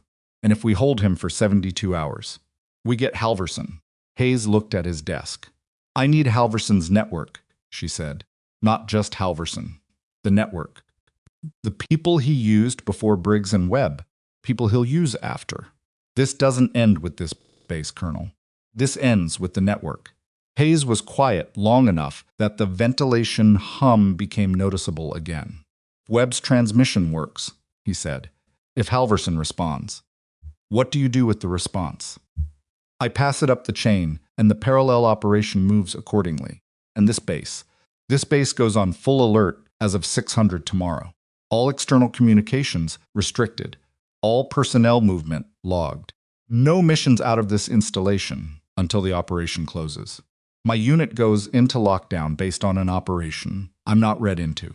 Yes, he looked at her. I trusted you when you walked off that helicopter. I know.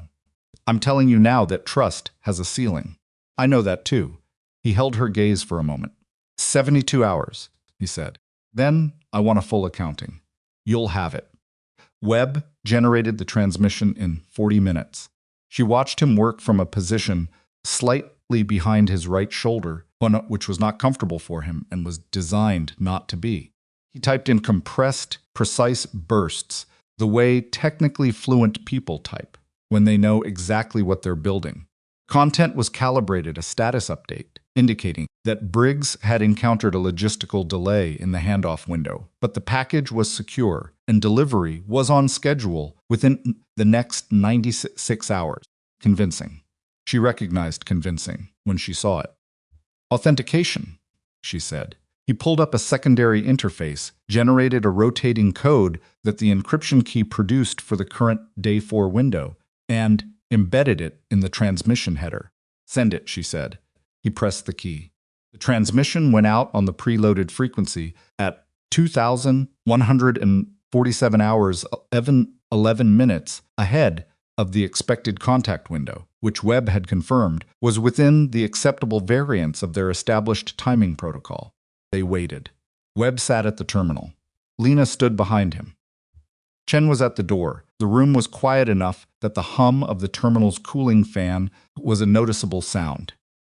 12 minutes later, the receive indicator pulsed. A response. Webb looked at the screen. His breathing changed a small change, barely audible, and she caught it and moved to see the screen directly. The response was brief. A single block of encrypted text, 8 lines, authentication header clean. Webb ran the decryption. The message said 3 things. First, the delay was noted and acceptable. Second, a secondary contact would be made at the Iron Ridge perimeter within 48 hours to verify package integrity before final handoff. Third, the contact's identifier. She read it. Read it again. The identifier was not a name. It was an operational designation. She rect phrase format from a context that made the back of her neck go cold. Webb, she said. This identifier. Have you seen this format before? He read it. No, he said. You're sure? I'm sure. He looked up. Why? She didn't answer him directly. She looked at the wall of the signals room, where a base map was posted for quick reference, the same topographic layout as the one in Hayes's office, but smaller, annotated with radio coverage zones and checkpoint locations. A secondary contact. At the Iron Ridge perimeter. Within 48 hours. Halverson wasn't just running a network through cutouts and relay devices. He was sending someone here in person, to the base, to verify the package, which meant the package on that USB drive was significant enough that Halverson didn't trust a remote confirmation. He needed eyes on it. He needed physical verification from someone he trusted. She looked at the identifier again. The code phrase format was one she'd seen exactly once before, in a debrief from an operation 3 years prior. She'd been told at that debrief that the format belonged to a contractor unit that officially did not exist. A unit that operated in the space between intelligence services and private entities, executing operations that neither side would formally acknowledge. She'd been told that unit worked only for people with the resources to buy that level of deniability. People who were not small problems. She picked up the printout of the response and folded it. Good work, she said to Webb. And she meant it, and the fact that she meant it for a man she was about to put in a detention cell said something about the nature of the work she did that she'd stopped thinking too hard about some time ago. She went upstairs. Hayes was in the corridor outside the signals room, waiting, because Hayes was the kind of commander who waited near the action rather than in his office. She held out the folded printout. He read it. He read it again. He looked up. They're sending someone here, he said, within 48 hours, to the perimeter. Yes. His expression went through several things in quick succession. This is bigger than one compromised base, he said. Yes. The parallel operation you mentioned. I need to make another call, she said. He stepped aside. She was already walking. She made the call at 2,300 hours, and the response came back faster than she expected, which told her the people on the other end had been watching this situation more closely than she'd known. The response changed the parallel operations timeline. 72 hours became 48, and the scope of what was coming to Iron Ridge changed too, not just a team standing by for an arrest operation, but a full tactical element, properly resourced, because the identifier in Halverson's message had been recognized on the other end of her call immediately, which meant the people she reported to had been looking for the unit that format belonged to for longer than she'd been at this base. She went back to Hayes at midnight and told him what she could tell him. He listened. When she finished, he was quiet for a moment. You said, secondary asset, he said.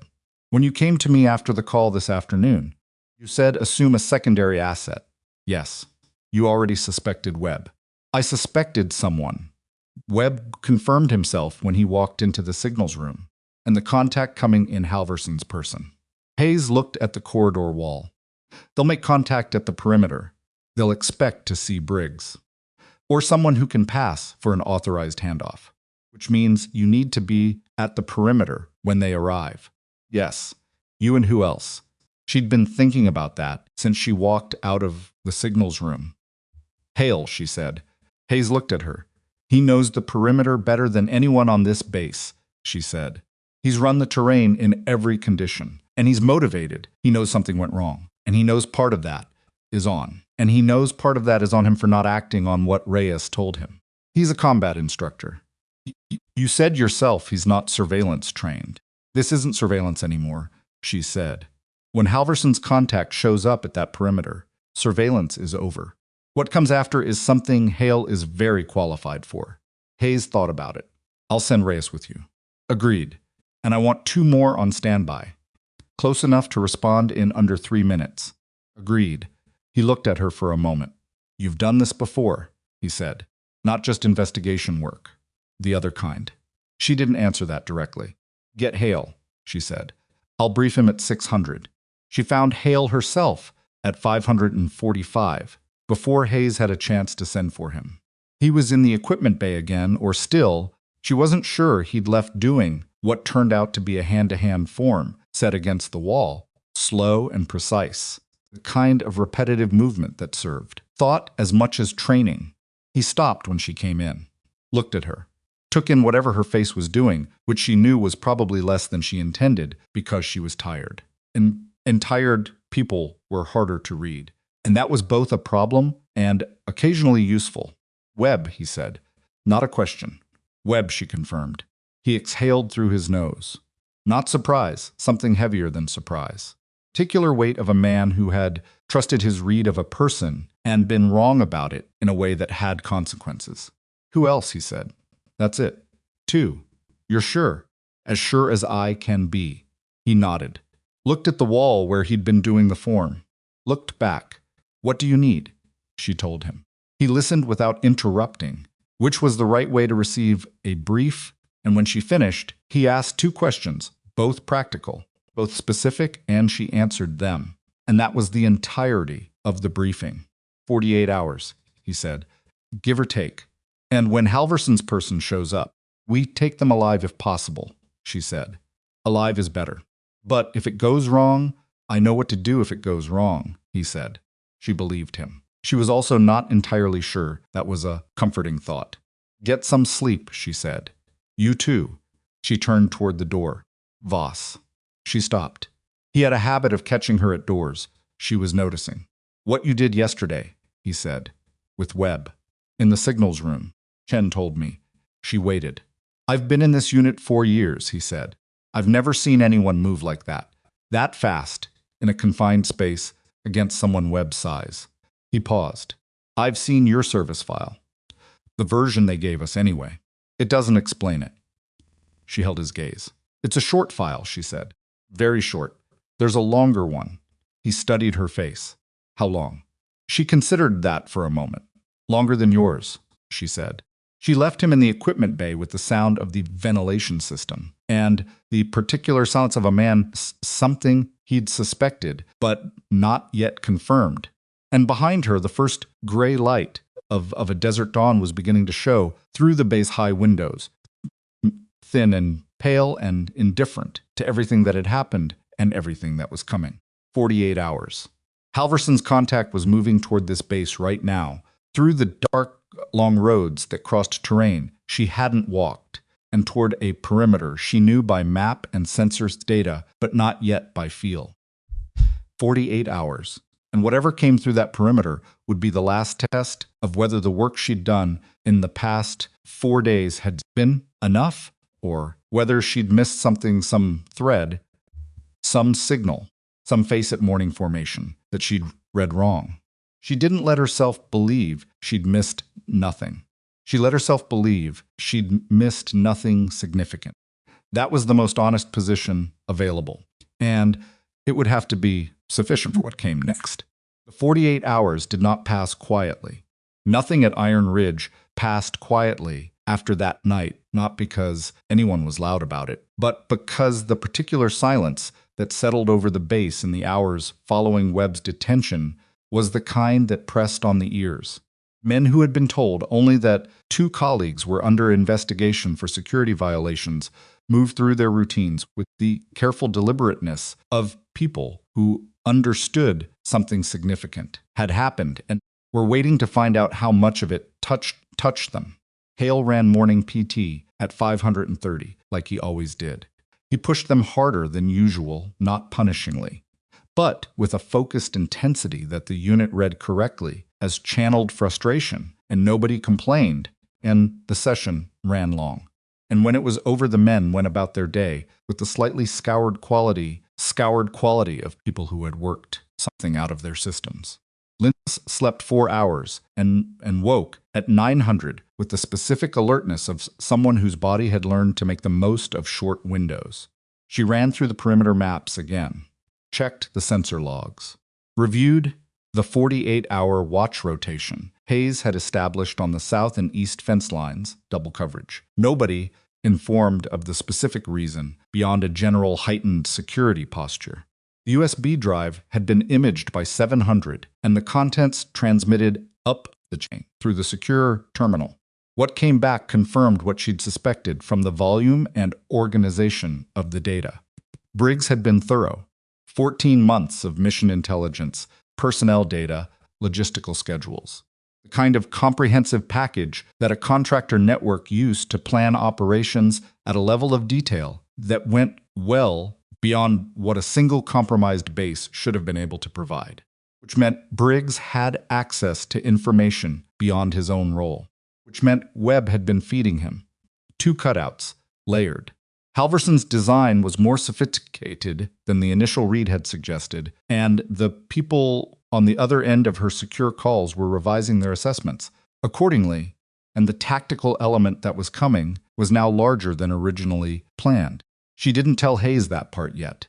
The contact came at 340 hours on the second night. Not the south perimeter, not the east gate, the north fence line, which was one she'd awaited as least likely, because the terrain approach from the north required crossing 300 meters of exposed plexed flat ground with no natural cover, and any competent operator planning a covert contact would avoid it. Which was exactly why a competent operator planning a covert contact would use it. Reyes caught the motion sensor alert first. He was on watch at the North Fence Monitoring Station, a small concrete room built into the interior of the perimeter wall, equipped with sensor feeds and a direct radio line to Lena's position, and his voice on the radio was controlled. Just slightly tight. North Fence. Single contact. Moving slow, 110 meters out. She was already moving when he finished the sentence. She'd been in the motor pool storage building, the same position she'd told Reyes to use, when watching Briggs sitting on an equipment crate with a radio in her hand, and the perimeter map memorized. Came out of the building at a walk that converted to a run the moment she cleared the doorway. Hale was 30 seconds behind her. She heard his boots on the gravel faster than hers, because his stride was longer, and he pulled even with her and stayed there without being asked. North wall, she said. Single. Armed? Unknown. Assume yes. Reyes's position? Monitoring station. Stays there. Backup? Hayes has 2 on standby at the North Ops building. 3-minute response. 3 minutes is a long time. I know. They reached the north interior fence line at a controlled pace, not running, because running along the fence interior at 340 would trip the base's own motion alerts and bring people she wasn't ready to have involved yet. Walking fast, just inside the edge of the sensor shadow, which she'd mapped specifically for this.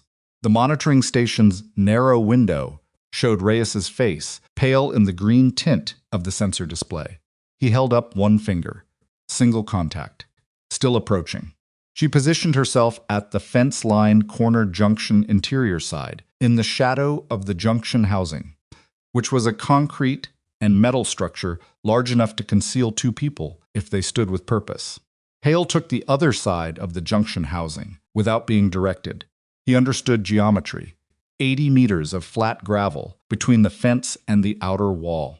Contact was on the other side of the outer wall. The base had a double perimeter at the north end, an inner fence, and an outer barrier wall, with the space between them used for equipment's storage. Contact would have to come through the outer barrier before reaching the inner fence. She waited. The desert at 340 was cold, in the way deserts were always cold at that hour. The temperature swing between day and night was severe enough that men who hadn't experienced it were always surprised by it. She felt it through her jacket and ignored it. The outer barrier had a vehicle access panel at the north end, secured by a magnetic lock with a keypad. Keypad code had not been changed since Webb's detention. She had not changed it deliberately. She heard the panel, a soft mechanical sound, the sound of a keypad being worked, and then the deeper sound of the magnetic lock releasing, and then the panel moving on its hinges. Someone who had the current code. Someone Webb had provided it to. She stayed completely still. The con came through the panel and moved along the outer barrier wall toward the inner fence gate. She could see him now through the junction, housing sight gap, a man, medium height, moving with the practiced quiet of someone who had done this kind of approach before. Dark clothing, pack on his back.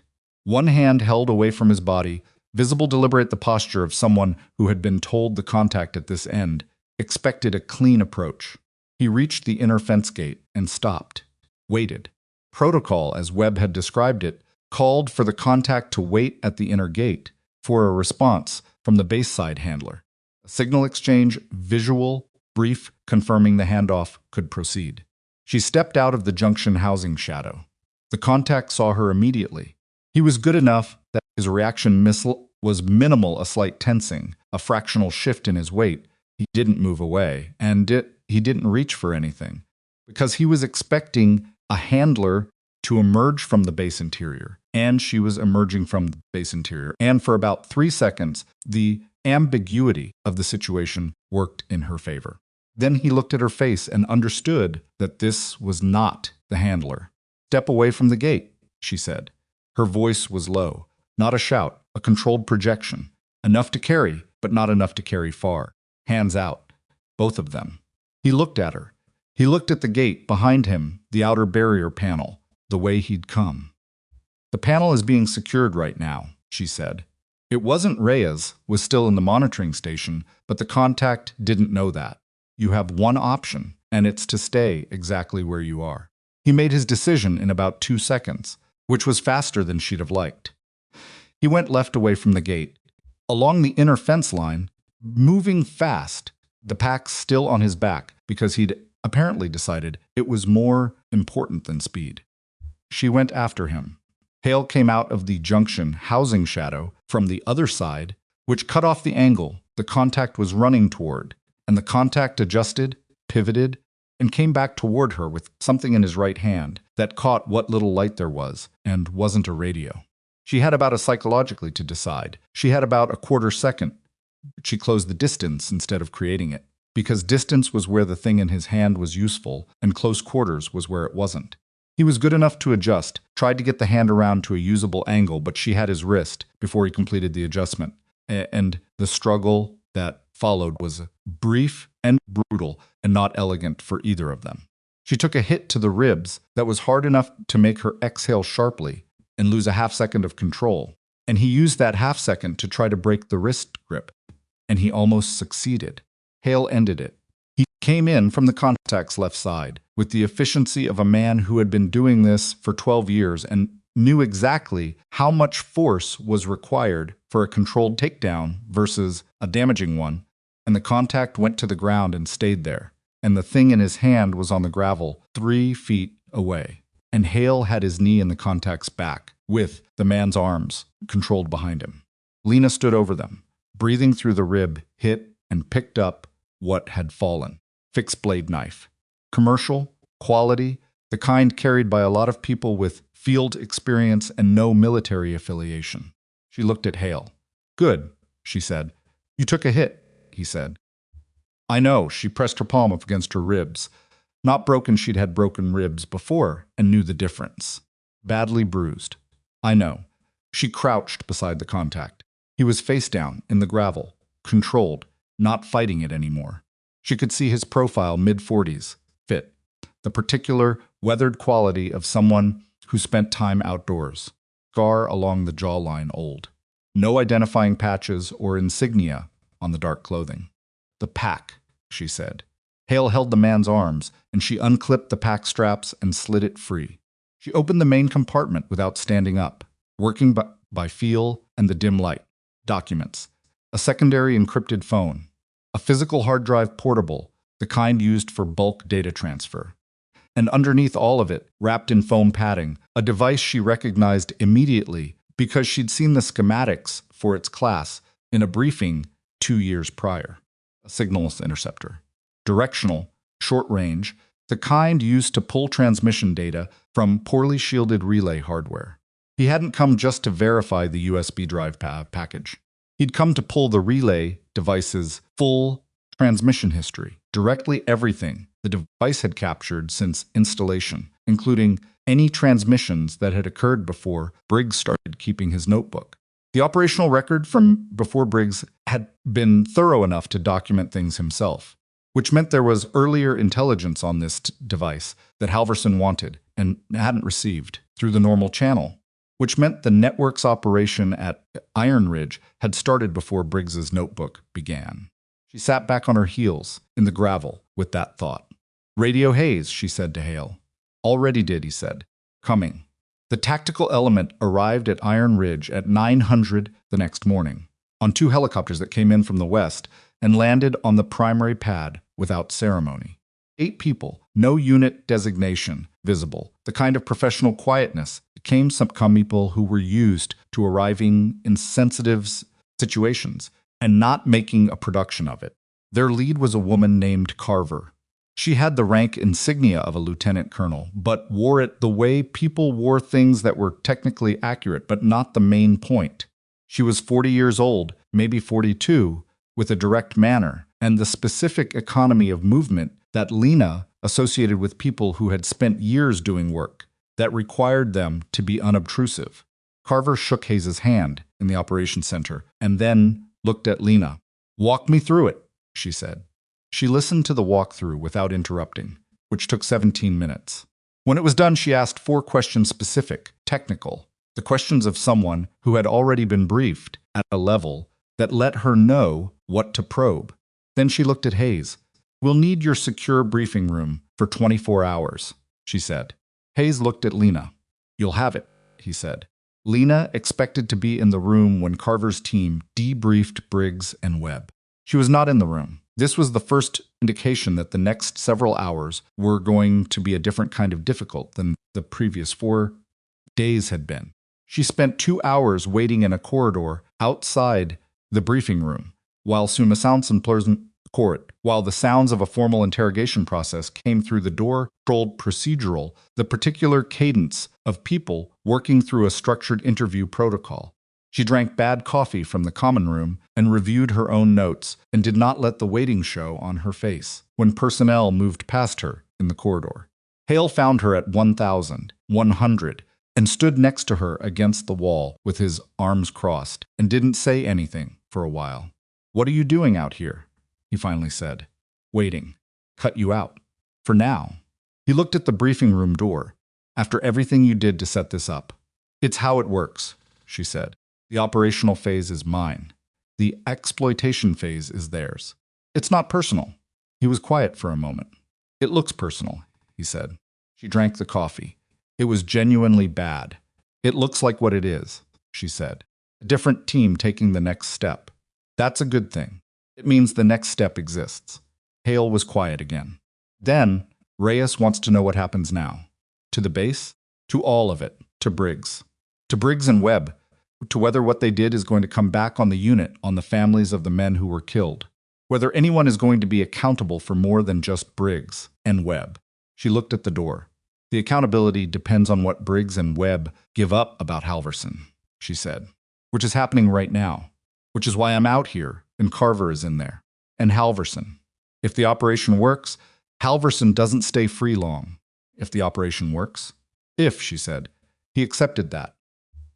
One thing she'd learned about Hale in 4 days was that he could take an honest, uncertain answer better than a reassuring false one, which put him a step ahead of most people in institutions that tended to reward the latter. "The contact," he said, "from last night. Who is he?" "I don't know yet. Carver's people are running the identification." He was good. "Yes. Not military. No. Or not current military. Private sector, I'd guess. Someone Halverson contracted specifically for this kind of work." She paused. The interceptor device he was carrying someone had to build that to specification. That's not off the shelf. It takes resources, and it takes technical knowledge at a level that tells you something about the organization behind it. Hale processed this. "This goes higher than one contractor," he said. "A lot higher." He was quiet for long enough that a junior enlisted soldier walked past them in the corridor, glanced at the 2 of them against the wall, and deliberately found somewhere else to look. "I've been on this base 4 years," Hale said. "I've trained every man in that rotation. I know their families. I know their kids' names." He stopped. His jaw worked. "The 3 men we lost in Sector 7. The extraction that went wrong. I knew all 3 of them." "I know, you coming here didn't bring them back." "No. But someone's going to answer for it." "Yes. she said. Someone is. The briefing room door opened. Carver came out. She looked at Lena and said, I need you. The room had been rearranged since the morning. A folding table had been set up along the left wall with communications equipment on it. Hayes's chairs were pushed back, and a portable display screen had been mounted at the head of the table. Briggs was not in the room. Two of Carver's people were at the communications table, working quietly. Carver pointed at a chair. Lena sat. Carver sat across from her. Briggs gave us 4 names, Carver said. People Halverson used before this network was set up. People in other installations. He gave them to us in exchange for. She paused. In exchange for certain representations about his situation. The names are actionable. 2 of them are.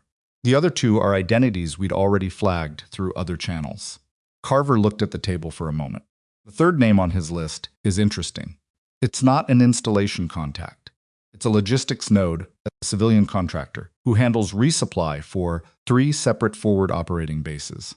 Someone with access across multiple locations, simultaneously. Lena thought about what that meant for the scope of what Halverson had built. How long has the civilian contractor been active? She said. Based on what Briggs gave us, minimum 2 years. Possibly longer. We don't have full visibility yet. And Webb? Carver's expression didn't change significantly, but something behind her eyes shifted.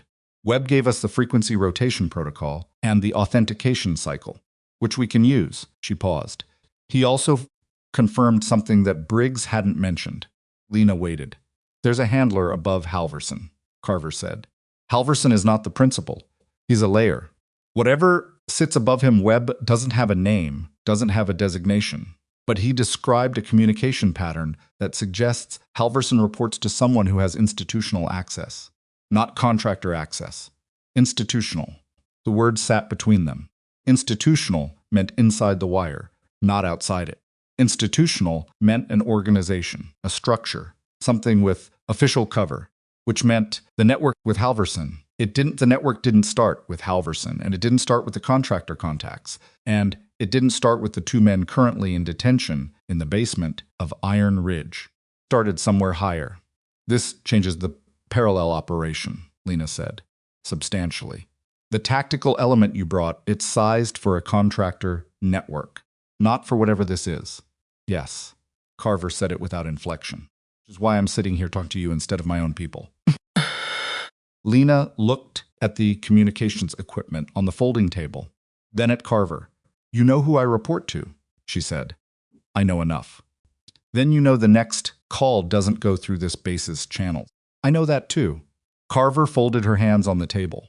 I also know you've been operating here for 4 days without full disclosure of your mandate, and the people at this base have been carrying weight based on partial information, and that works for an investigation phase, but it doesn't work for what comes next. She looked at Lena directly. I need to know the full scope of what you were sent here to find, not the Iron Ridge piece, the whole thing. Lena looked at her. Carver held the look without blinking. The Iron Ridge compromise was 1 node, Lena said. My mandate was to identify the node and trace the connection outward. Halverson was the expected next layer. What's above Halverson is beyond the scope I was given. She paused, which means someone above me knew this was deeper than a single base. And they sent me in with the scope I'd need to get to Halverson and no further. Compartmentalization. Yes. So someone controlled how far you could see. Yes. Carver was quiet for a moment. One of her people at the communications table said something quietly to the other, and both of them looked at a screen and then looked away. Do you trust the people who sent you? Carver said. The question was direct enough that it landed, like a statement.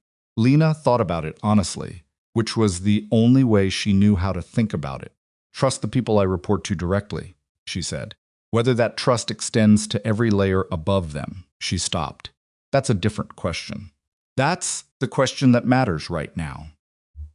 I know. Carver looked at the display screen, which showed a map with several marked locations the intelligence picture Briggs and Webb had helped build in the last 12 hours.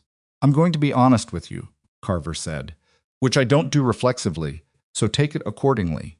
She looked back at Lena. What you did here in 4 days is more than a standard investigation team would have produced in 3 weeks. The way you ran it, the relay device, the fabricated transmission, the perimeter operation, that's not the work of someone following a procedural playbook. She paused. Your file is short. I know. Deliberately short. Yes.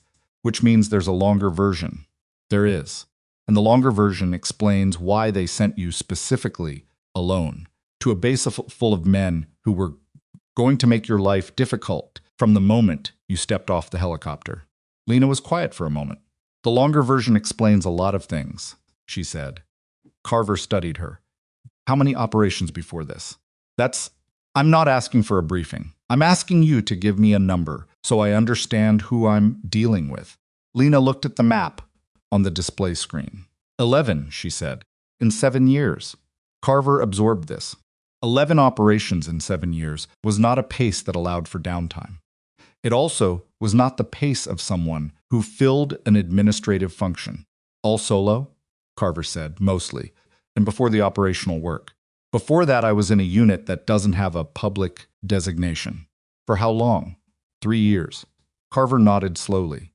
The nod of someone whose mental model of who was sitting across from them was being revised upward. The men here, Carver said.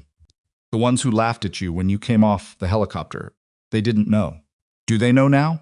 Lena thought about Hale in the equipment bay, saying, there's a longer file. Thought about Reyes at the water station, watching her walk away with her duffel. Thought about the yard going silent when she put the fourth man on the ground. They know enough, she said. They know what they saw. Is that going to be a problem? The relationship between you and this unit when the formal debrief happens. No. You're sure? Hale came to me, she said. Webb's information came through Hale coming to me. Reyes flagged Briggs at the perimeter because I put him there. These men, she paused, choosing the words. They're good at what they do. They were working with incomplete information about who I was and what I was doing, and they still made the right calls when it mattered. That's not a problem. That's the opposite of a problem. Carver looked at her for a moment. Hayes is going to want a full accounting, she said. Hayes was promised one. You'll give it to him. Yes. Everything? Everything I'm authorized to give him, which is most of it. Carver accepted this. She unfolded her hands and placed them flat on the table, a small gesture, the body language of someone moving from assessment to action. Here's where we are, she said. Briggs gives us the 4 contacts. Webb gives us the frequency protocol and confirmation of a handler above Halverson. Contact from last night is identified. She turned toward the communications table. Talk to me. One of her people looked up. Marcus yelled. Former private security, multinational employment history. Last confirmed affiliation with a contractor group that was nominally dissolved 18 months ago. He's in the system under 3 separate identity documents, 2 of which are high-quality fakes. Known connection to Halverson? Carver said. Not documented. But one of the dissolved contractor group's last confirmed operations overlaps geographically with a location that appears in Briggs's notebook. Carver turned back to Lena. The USB drive your team recovered, she said. The full contents have been transmitted up your chain. What I'm about to tell you, your chain already knows. She looked at the display screen. The drive contains mission intelligence. Yes. It also contains something Briggs apparently didn't know he'd captured, because it was embedded in the relay device's transmission log as metadata rather than primary content. Kind of metadata. Contact coordinates. Recurring. The same set of coordinates appears 14 times across a 4-month period in the relay device's transmission log. Coordinates are for a location 40 miles from this base. She paused. Not a known installation. Not a registered facility. An off-grid location in the desert terrain north of the highway junction. Lena looked at the map. Halverson, she said. That's our working assumption. Parallel operation is now the primary operation, Carver said, and the timeline has moved again. She looked at Lena. 12 hours. We move on those coordinates in 12 hours. The room was very quiet. I want to be there, Lena said. Carver looked at her. You've been operational for 4 days without adequate sleep or support, she said. You took a rib hit last night that you've been compensating for all morning. Your primary task here is complete. I found the thread. I want to see where it ends. That's not always how it works. I know that, Lena said. I'm asking anyway. Carver studied her. The rib, she said. How bad? Bruised. Not broken. You're sure? I've had broken ribs. This isn't that. Carver was quiet for 5 seconds. Then, you're attached to my element as an observer. You stay back from the point of entry unless the situation changes. If it changes, you take direction from my lead, not from your own read of the situation. Understood. Say it clearly. I'll take direction from your lead. Carver stood up. Get checked by the base medic. Get the rib wrapped properly. Get 2 hours of sleep. She looked at the clock on the wall. We brief at 1800. The medic's name was Corporal Torres, and she was 24 years old and had the unsentimental efficiency of someone who had been doing field medicine long enough to stop finding injuries impressive. She pressed along Lena's rib cage with her fingertips, asked 3 questions, and confirmed the diagnosis. Badly bruised, she said. Nothing shifted. It's going to hurt for 3 weeks. I know. You want it wrapped, please. Torres wrapped it with the practiced speed of someone who had done it dozens of times. And Lena breathed through the compression and said nothing. And when it was done, Torres looked at her for a moment. You're the one who put Hale on the ground, Torres said. Yes. And then 3 other guys. 4. Torres considered this. Hale's been the standard here for as long as I've been assigned to this base. Every new arrival gets measured against him. People talk about it like it's a fact of nature. She peeled off her gloves. You changed the reference point. Lena pulled her shirt back down. He'll set a new one, she said. Torres looked at her. He already has, she said. He came to me this morning asking about the shoulder tell, whether there was a physical therapy component to correcting a specific movement pattern. She paused. He said someone pointed it out to him, and he wanted to actually fix it. Lena stood up from the examination table. Good, she said. She went to find the 2 hours of sleep Carver had told her to get. She found them in her NCO quarters room, on the narrow bed with the window shade down and the room dark, and she slept without dreaming, which was the best kind of sleep available to people who did the work she did. She was up at 1700 with an hour to spare before the brief. She went to Hayes. He was in his office, and he looked like a man who had spent the day processing things that didn't sit easily. And when she came in and closed the door, he looked at her with the expression of someone who was going to ask real questions and expected real answers. Down, he said. She sat. Carver briefed me on the operation tonight, he said. 40 miles north. Potential Halverson position. Yes. And the scope has expanded beyond anything I was told when I requested an assessment team. Yes. He was quiet for a moment. I've been doing this long enough to know when I've been managed, he said. I'm not angry about it. It's the nature of compartmentalized operations. But I want to understand who you actually are before this is over. She looked at him. What do you want to know? The real question, he said. Not the file. Not Carver's red. You. He leaned forward. Why you? Of all the people who could have been sent here, why were you specifically sent to a base full of men who were going to dismiss you the moment you walked in? Thought about this question. Not in the abstract, in the specific operational sense. Why her? Why this assignment? Why the particular parameters she'd been given? Because the dismissal was useful, she said. A man who thinks you're not a threat doesn't watch what says around you, doesn't watch what he does. Briggs might have been more careful if someone he perceived as dangerous had arrived at. Webb definitely would have. She paused, and because the person who sent me knew I could handle it, both the work and she stopped. The other part, being laughed at, being underestimated. There's a difference? Being laughed at is about the moment, she said. Being underestimated is about what you can do with the gap between what they think you are and what you actually are. She looked at the wall map behind him. I've been building in that gap my whole career. Hayes looked at her. The 3 men from Sector 7, he said. Do the families know what happened? Not the full picture. Not yet. When this closes, When this closes, someone needs to tell them that there was accountability, not the operational details. Just that. There will be accountability, she said. Make sure it happens. He said it the way men said things they were not entirely sure they could enforce but needed to say in any way. Whatever your chain of command does with Halverson and the people above him, make sure someone tells those families that it mattered. She held his gaze. I'll make sure, she said. He nodded. The men who go tonight, Carver's people, they're going into terrain we know by sensor data and not by feel. You know this, AO? Well enough. Then be useful out there. Don't just observe. He paused. Carver, said Observer. I'm saying be useful. I'll balance both. He looked like he didn't entirely believe her. That was fair. The 1,800 brief was fast and dense, and Carver ran it with the precision of someone who had planned operations in environments where the margin for error was measured in inches. 8 personnel from her element, Lena as the 9th. Vehicles 2 modified SUVs, dark, non-military profile.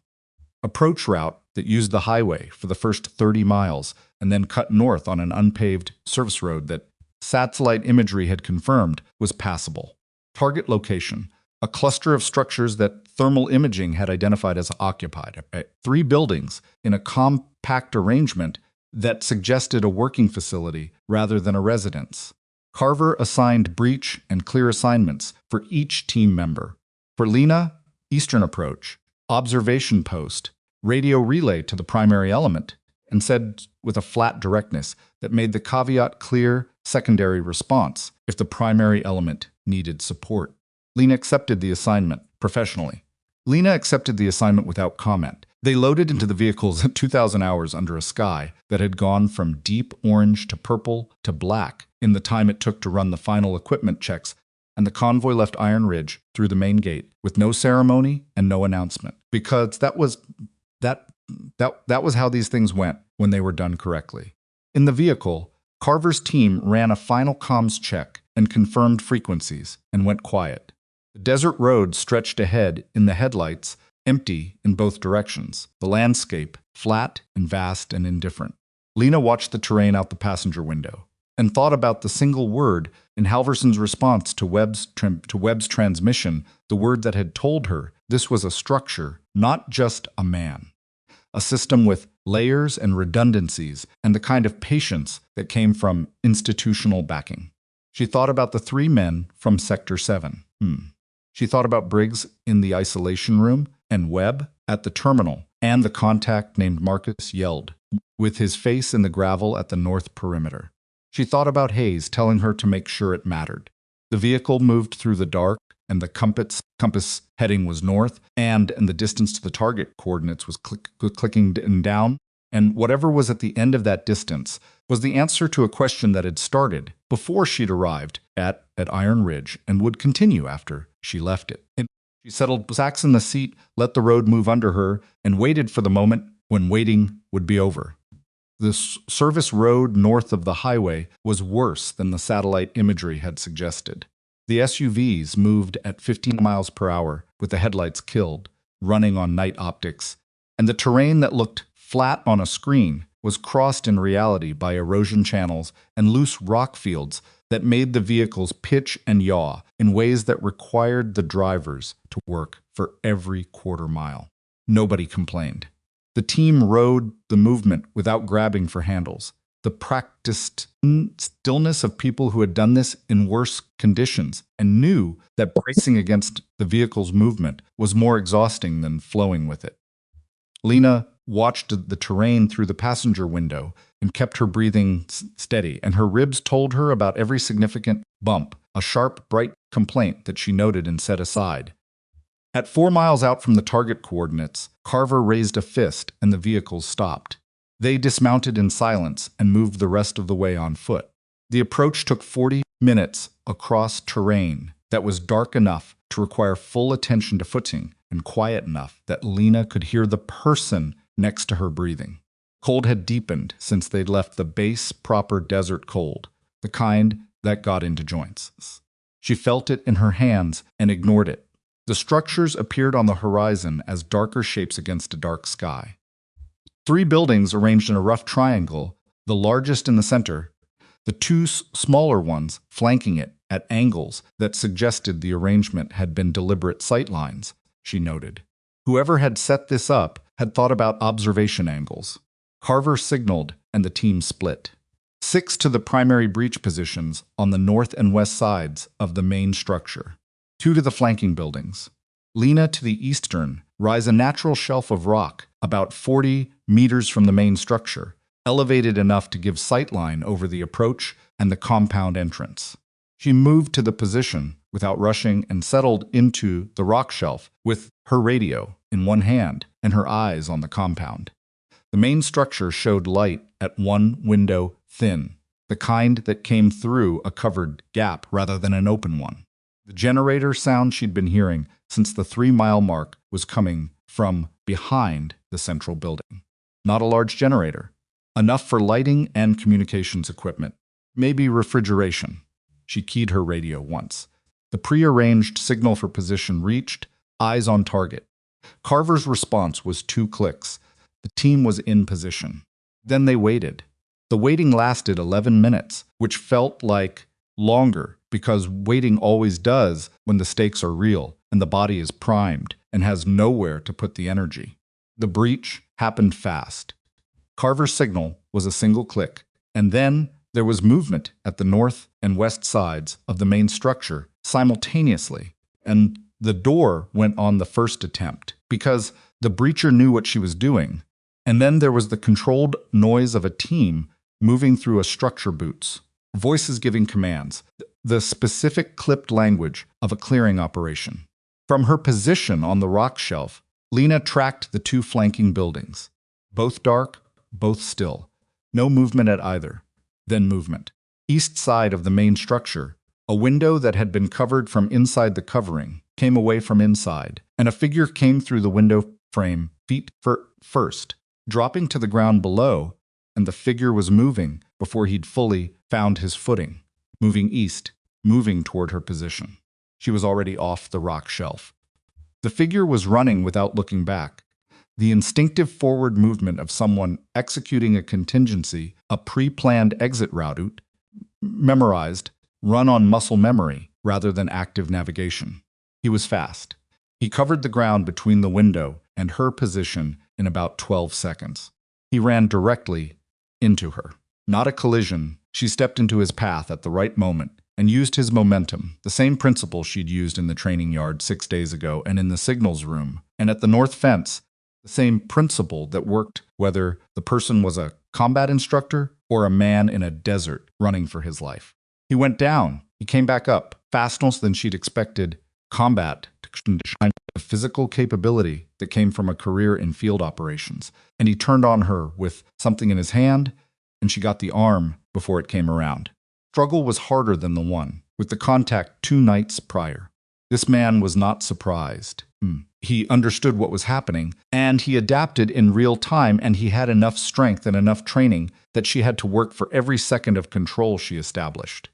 Her ribs sent a signal that was beyond complaint now, a deep radiating pain that narrowed her breath, and she used the shortened breath as fuel rather than obstacle, and she stayed in contact, and she didn't let him reset. He tried to break her grip twice. Both times she let the force redirect rather than fighting it directly.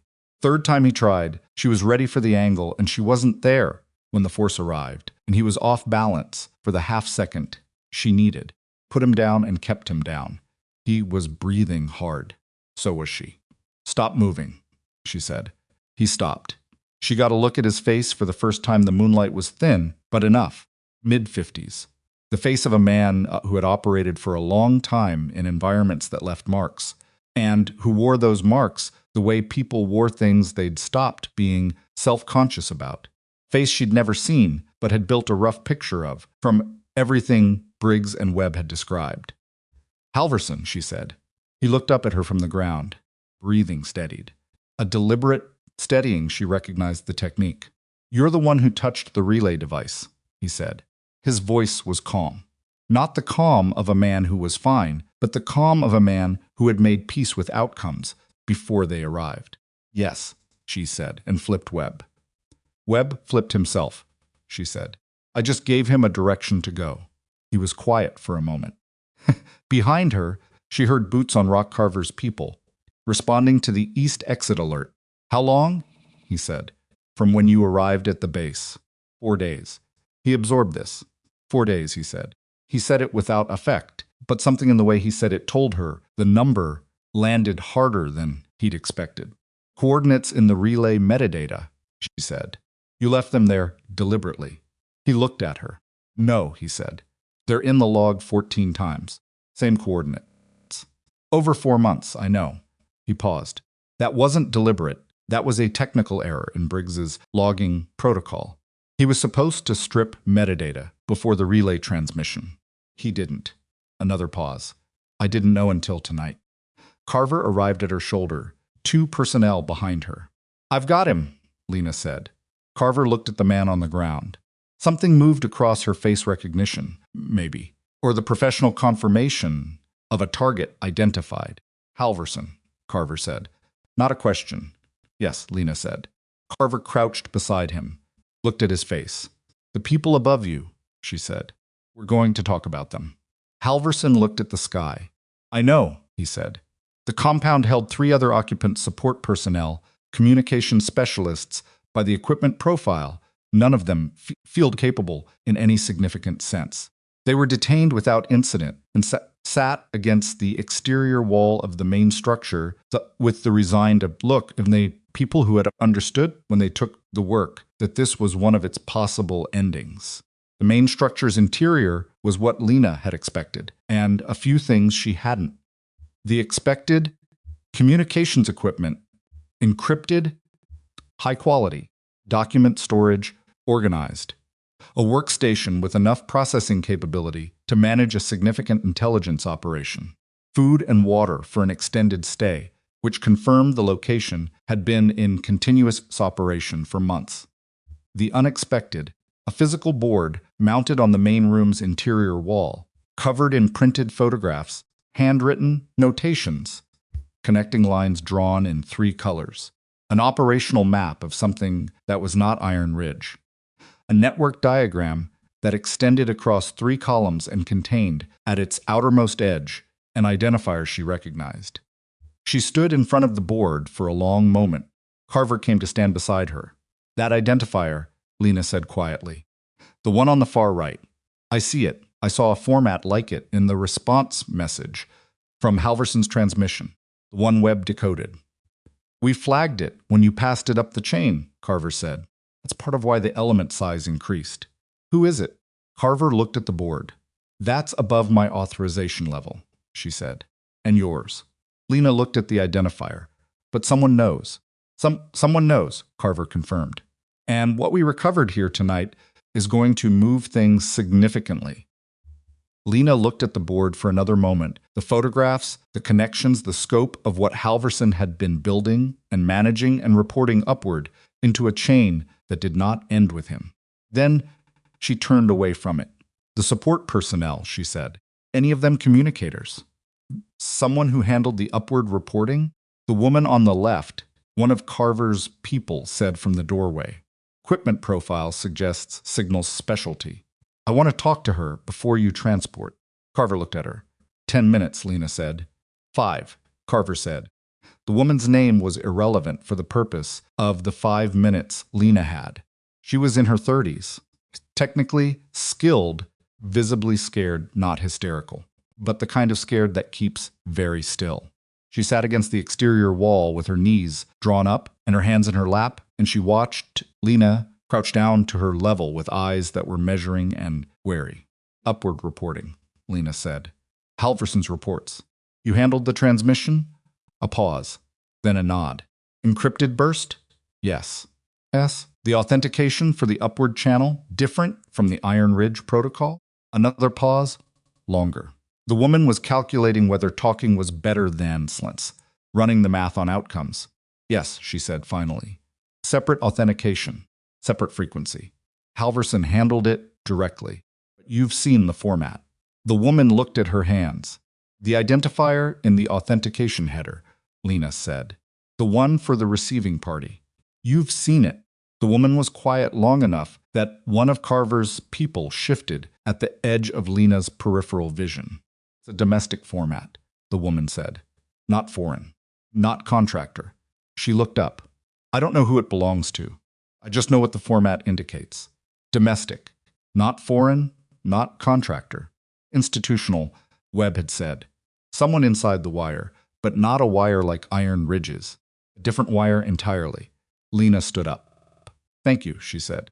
The woman looked at her with something that was not gratitude and not hostility, but existed in the complicated space between them. Convoy returned to Iron Ridge at 430. The sky was beginning to lighten at the horizon's eastern edge, the particular pre-dawn gray that preceded the desert sunrise by about 40 minutes, thin and colorless and cold. Halverson was transported in the second vehicle. She didn't look at him during the drive back. She didn't need to. What she was thinking about was the board in the main structure's wall, the 3 columns, the connecting lines, the identifier at the outermost edge. Scope of what one man's patient work across 14 months at one base connected upward into. She was also thinking about Hayes, about what she'd promised him. She found him awake. He hadn't slept, or had slept briefly and been up since the convoy's departure. He was in the operations center with 2 duty officers and a cold cup of coffee, and when she crowed, he looked at her, and the question in his face was answered by the fact that she was walking without urgency. We have him, she said. Hayes let out a breath. It was a small breath, controlled, but it was the breath of a man releasing something he'd been holding. Casualties? None on our side. Target location was a light footprint. Halverson was the only field-capable person set there. The facility. Carver's element is processing it. They'll be transporting by 600. She paused. We found documentation at the site, a network diagram. The scope extends beyond what Briggs and Webb knew about. Hayes looked at her. How far beyond? I can't give you specifics. What I can tell you is that what happened at this base was one part of something larger, and what we recovered tonight is going to move that investigation forward significantly. He absorbed this. The duty officers were carefully looking at their screens. Families, Hayes said. I know. You said, I know what I said. She looked at him directly. I'm going to personally ensure that the appropriate notification is made, not the full operational picture. But accountability, yes. They'll know it mattered. He looked at her for a moment. All right, he said. It was the first time in 6 days that he'd said it, without the weight of a man who wasn't sure. The formal debrief began at 800 and ran until early afternoon, conducted by Carver and 2 of her personnel in the secure briefing room. Hayes was present for parts of it. Hale and Reyes gave their accounts separately, and then together the minor discrepancies between them resolved quickly because both men had been telling the same true account from different angles. Lena gave her account last. She sat across the table from Carver and the 2 debriefers, and she told it from the helicopter landing to the rock shelf outside Halverson's compound in the procedural language of formal debrief, factual, sequential, stripped of inference, except where inference was directly relevant to the operational decisions made. It took an hour and 40 minutes. When she finished, one of the debriefers, a younger man who had been taking notes throughout, looked up from his notepad. The relay device modification, he said. The decision to disconnect the data wire rather than remove the device entirely. That was a judgment call made without authorization. Yes, she said. If Briggs had checked the device in person, he would have found the modification and accelerated his timeline, she said. I weighed that against the value of maintaining the device's apparent operational status for the transmission operation. I made the call. It was outside your operational parameters. The parameters I was given were designed for a find and fix, she said. The situation had evolved beyond find and fix by the time I made that decision. The parameters didn't cover the evolved situation. The debriefer looked at Carver. Carver looked at Lena. The call produced the result, Carver said. We'll note the parameter deviation. We'll also note the result. She looked at the debriefer. Move on. He moved on. After the debrief, She sat in the corridor outside the briefing room for a few minutes and did nothing. This was unusual for her. She was not a person who sat in corridors doing nothing. But her ribs ached, and she was tired in the way that went past physical and into the particular bone-deep exhaustion that came at the end of something that had required sustained intensity, and she let herself have the 3 minutes of corridor, sitting before she stood up. Hale was waiting outside. He was leaning against the opposite wall, with his arms crossed, not quite blocking the corridor. And when she came out, he straightened. "Done?" he said. "Done." He fell into step with her toward the exterior. They walked without talking until they were outside, in the morning heat that had replaced the pre-dawn cold, with its characteristic abruptness. The training yard was occupied a morning block running, the sounds of movement and instruction, and the periodic impact of bodies hitting the mat. She stood at the yard's edge and watched. "I'm going to tell you something," Hale said, "and I want you to hear it as what it is, which is not an apology, because I don't think an apology covers it." She waited. "What I did when you came off that helicopter," he said, "what I let the unit do, it wasn't about you specifically. I want to be honest about that. It was about the pattern, the assumption I'd built up over years of this base, being one kind of thing, where I fit in it, where everyone else fit in it. You didn't fit the pattern, so I put you in the wrong category, and I moved on." He paused. "That's a worse reason than if it had been specifically about you, because specific disrespect can be corrected. A pattern that you've never questioned." He stopped. "That's something that was wrong before you arrived and would have been wrong after you left. You just made it visible." She looked at the training yard. "The 3 men from Sector 7, she said. "If Webb had been caught 14 months ago, if the pattern had been different, if the unit had been different." "Don't," he said. "I've been running that math since yesterday. It doesn't go anywhere useful. I know. I'm just acknowledging it. Quiet. There's a version of this," she said, "where you don't come to me in the equipment bay, where you hear the name Halverson, you decide it's not your problem, where you send Reyes home from the water station, instead of telling Hayes to put him on the perimeter watch. There's that version," he said. "You didn't take it." "No, that matters," she said. "Probably more than the part in the training yard." He looked at the yard for a moment. "Probably," he said. They stood there for a while longer, not long, but long enough that the discomfort of it became something else. Not comfort exactly. Just 2 people standing in the same place having said what needed saying. "Where do you go now?" he said. "I don't know yet. Another base. Probably. Another unit that doesn't know what to do with you. Usually." He turned to look at her directly. In the morning light, the training yard noise around them, he looked like what he was, a man who was good at his job and had recently discovered that being good at his job wasn't the same as seeing clearly. "Then they'll figure it out the hard way," he said. "They usually do," she said. She found Reyes at the vehicle pool, running a maintenance check on the same off-road pickup that Briggs had used for his exfil kit. He was working alone, methodically, the kind of task that occupied hands while the head worked on something else. He looked up when she approached. "You're leaving," he said. "This afternoon." He nodded. Set down the tool he was holding. "Dude, the men Webb and Briggs got killed," he said. "Is that going to get properly dealt with, or is it going to get buried under the classified stamp?" "Properly dealt with," she said. "I've made a commitment on it, and I keep my commitments. To Hayes. To Hayes and to myself." He looked at her. He had the expression he'd worn at the water station, the expression of a man whose instincts had turned out to be right, and who was still working out how to feel about that.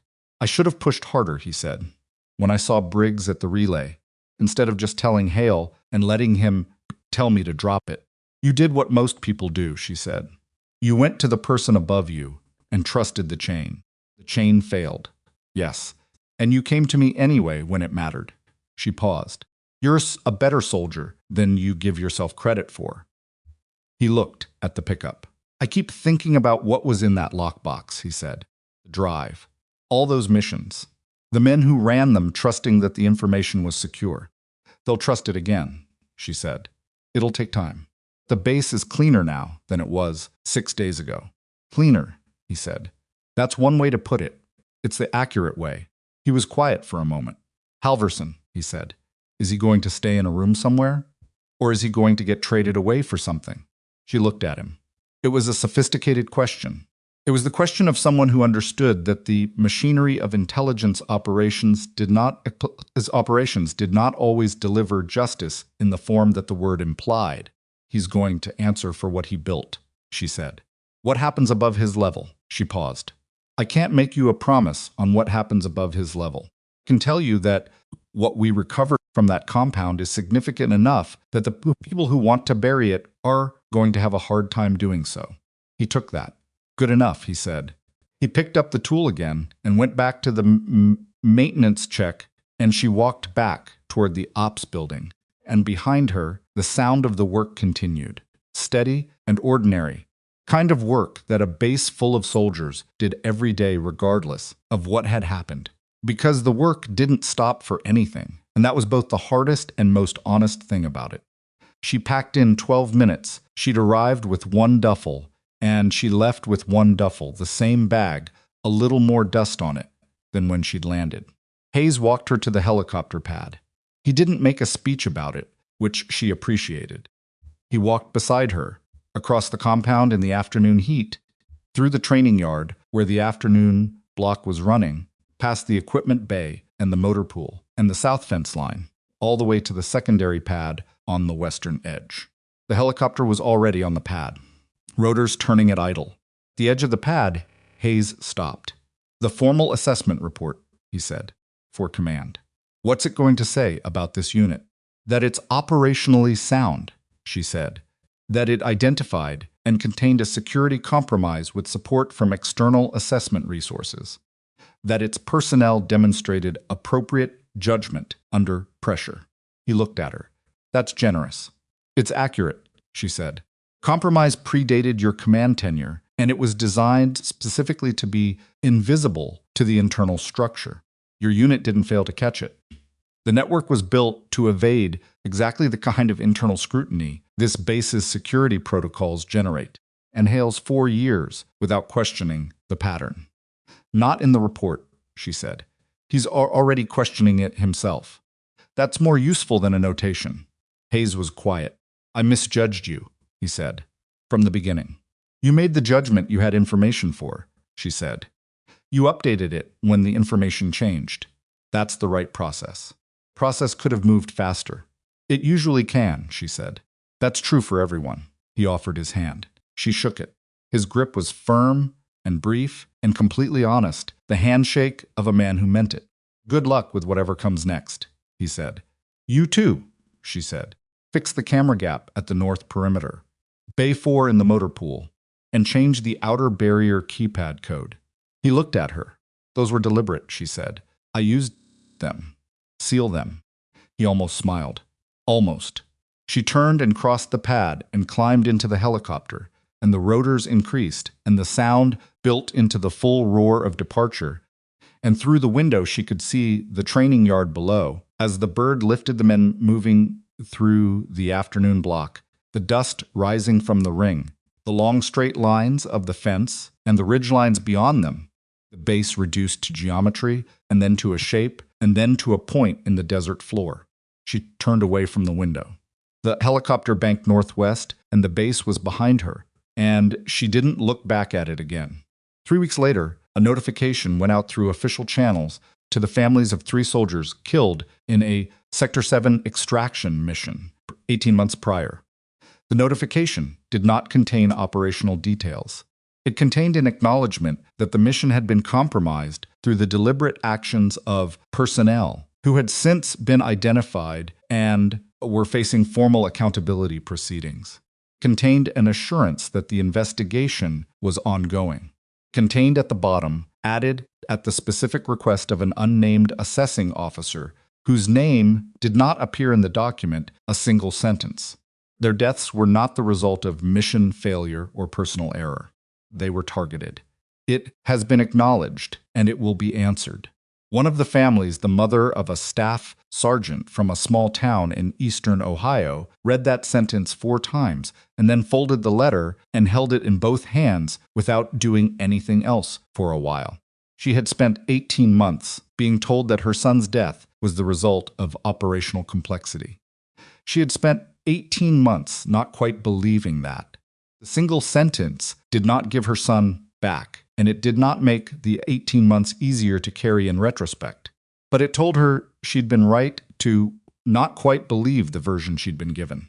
Sometimes that was the most honest thing available. Sometimes it was enough. Lena's next assignment came through 12 days after she left Iron Ridge. Different base, different unit, different geography. Same duffel bag, same worn collar, same absence of medals on display. Came off the helicopter and crossed the tarmac toward a compound full of people who had already decided what she was. She already knew what she was going to do with that.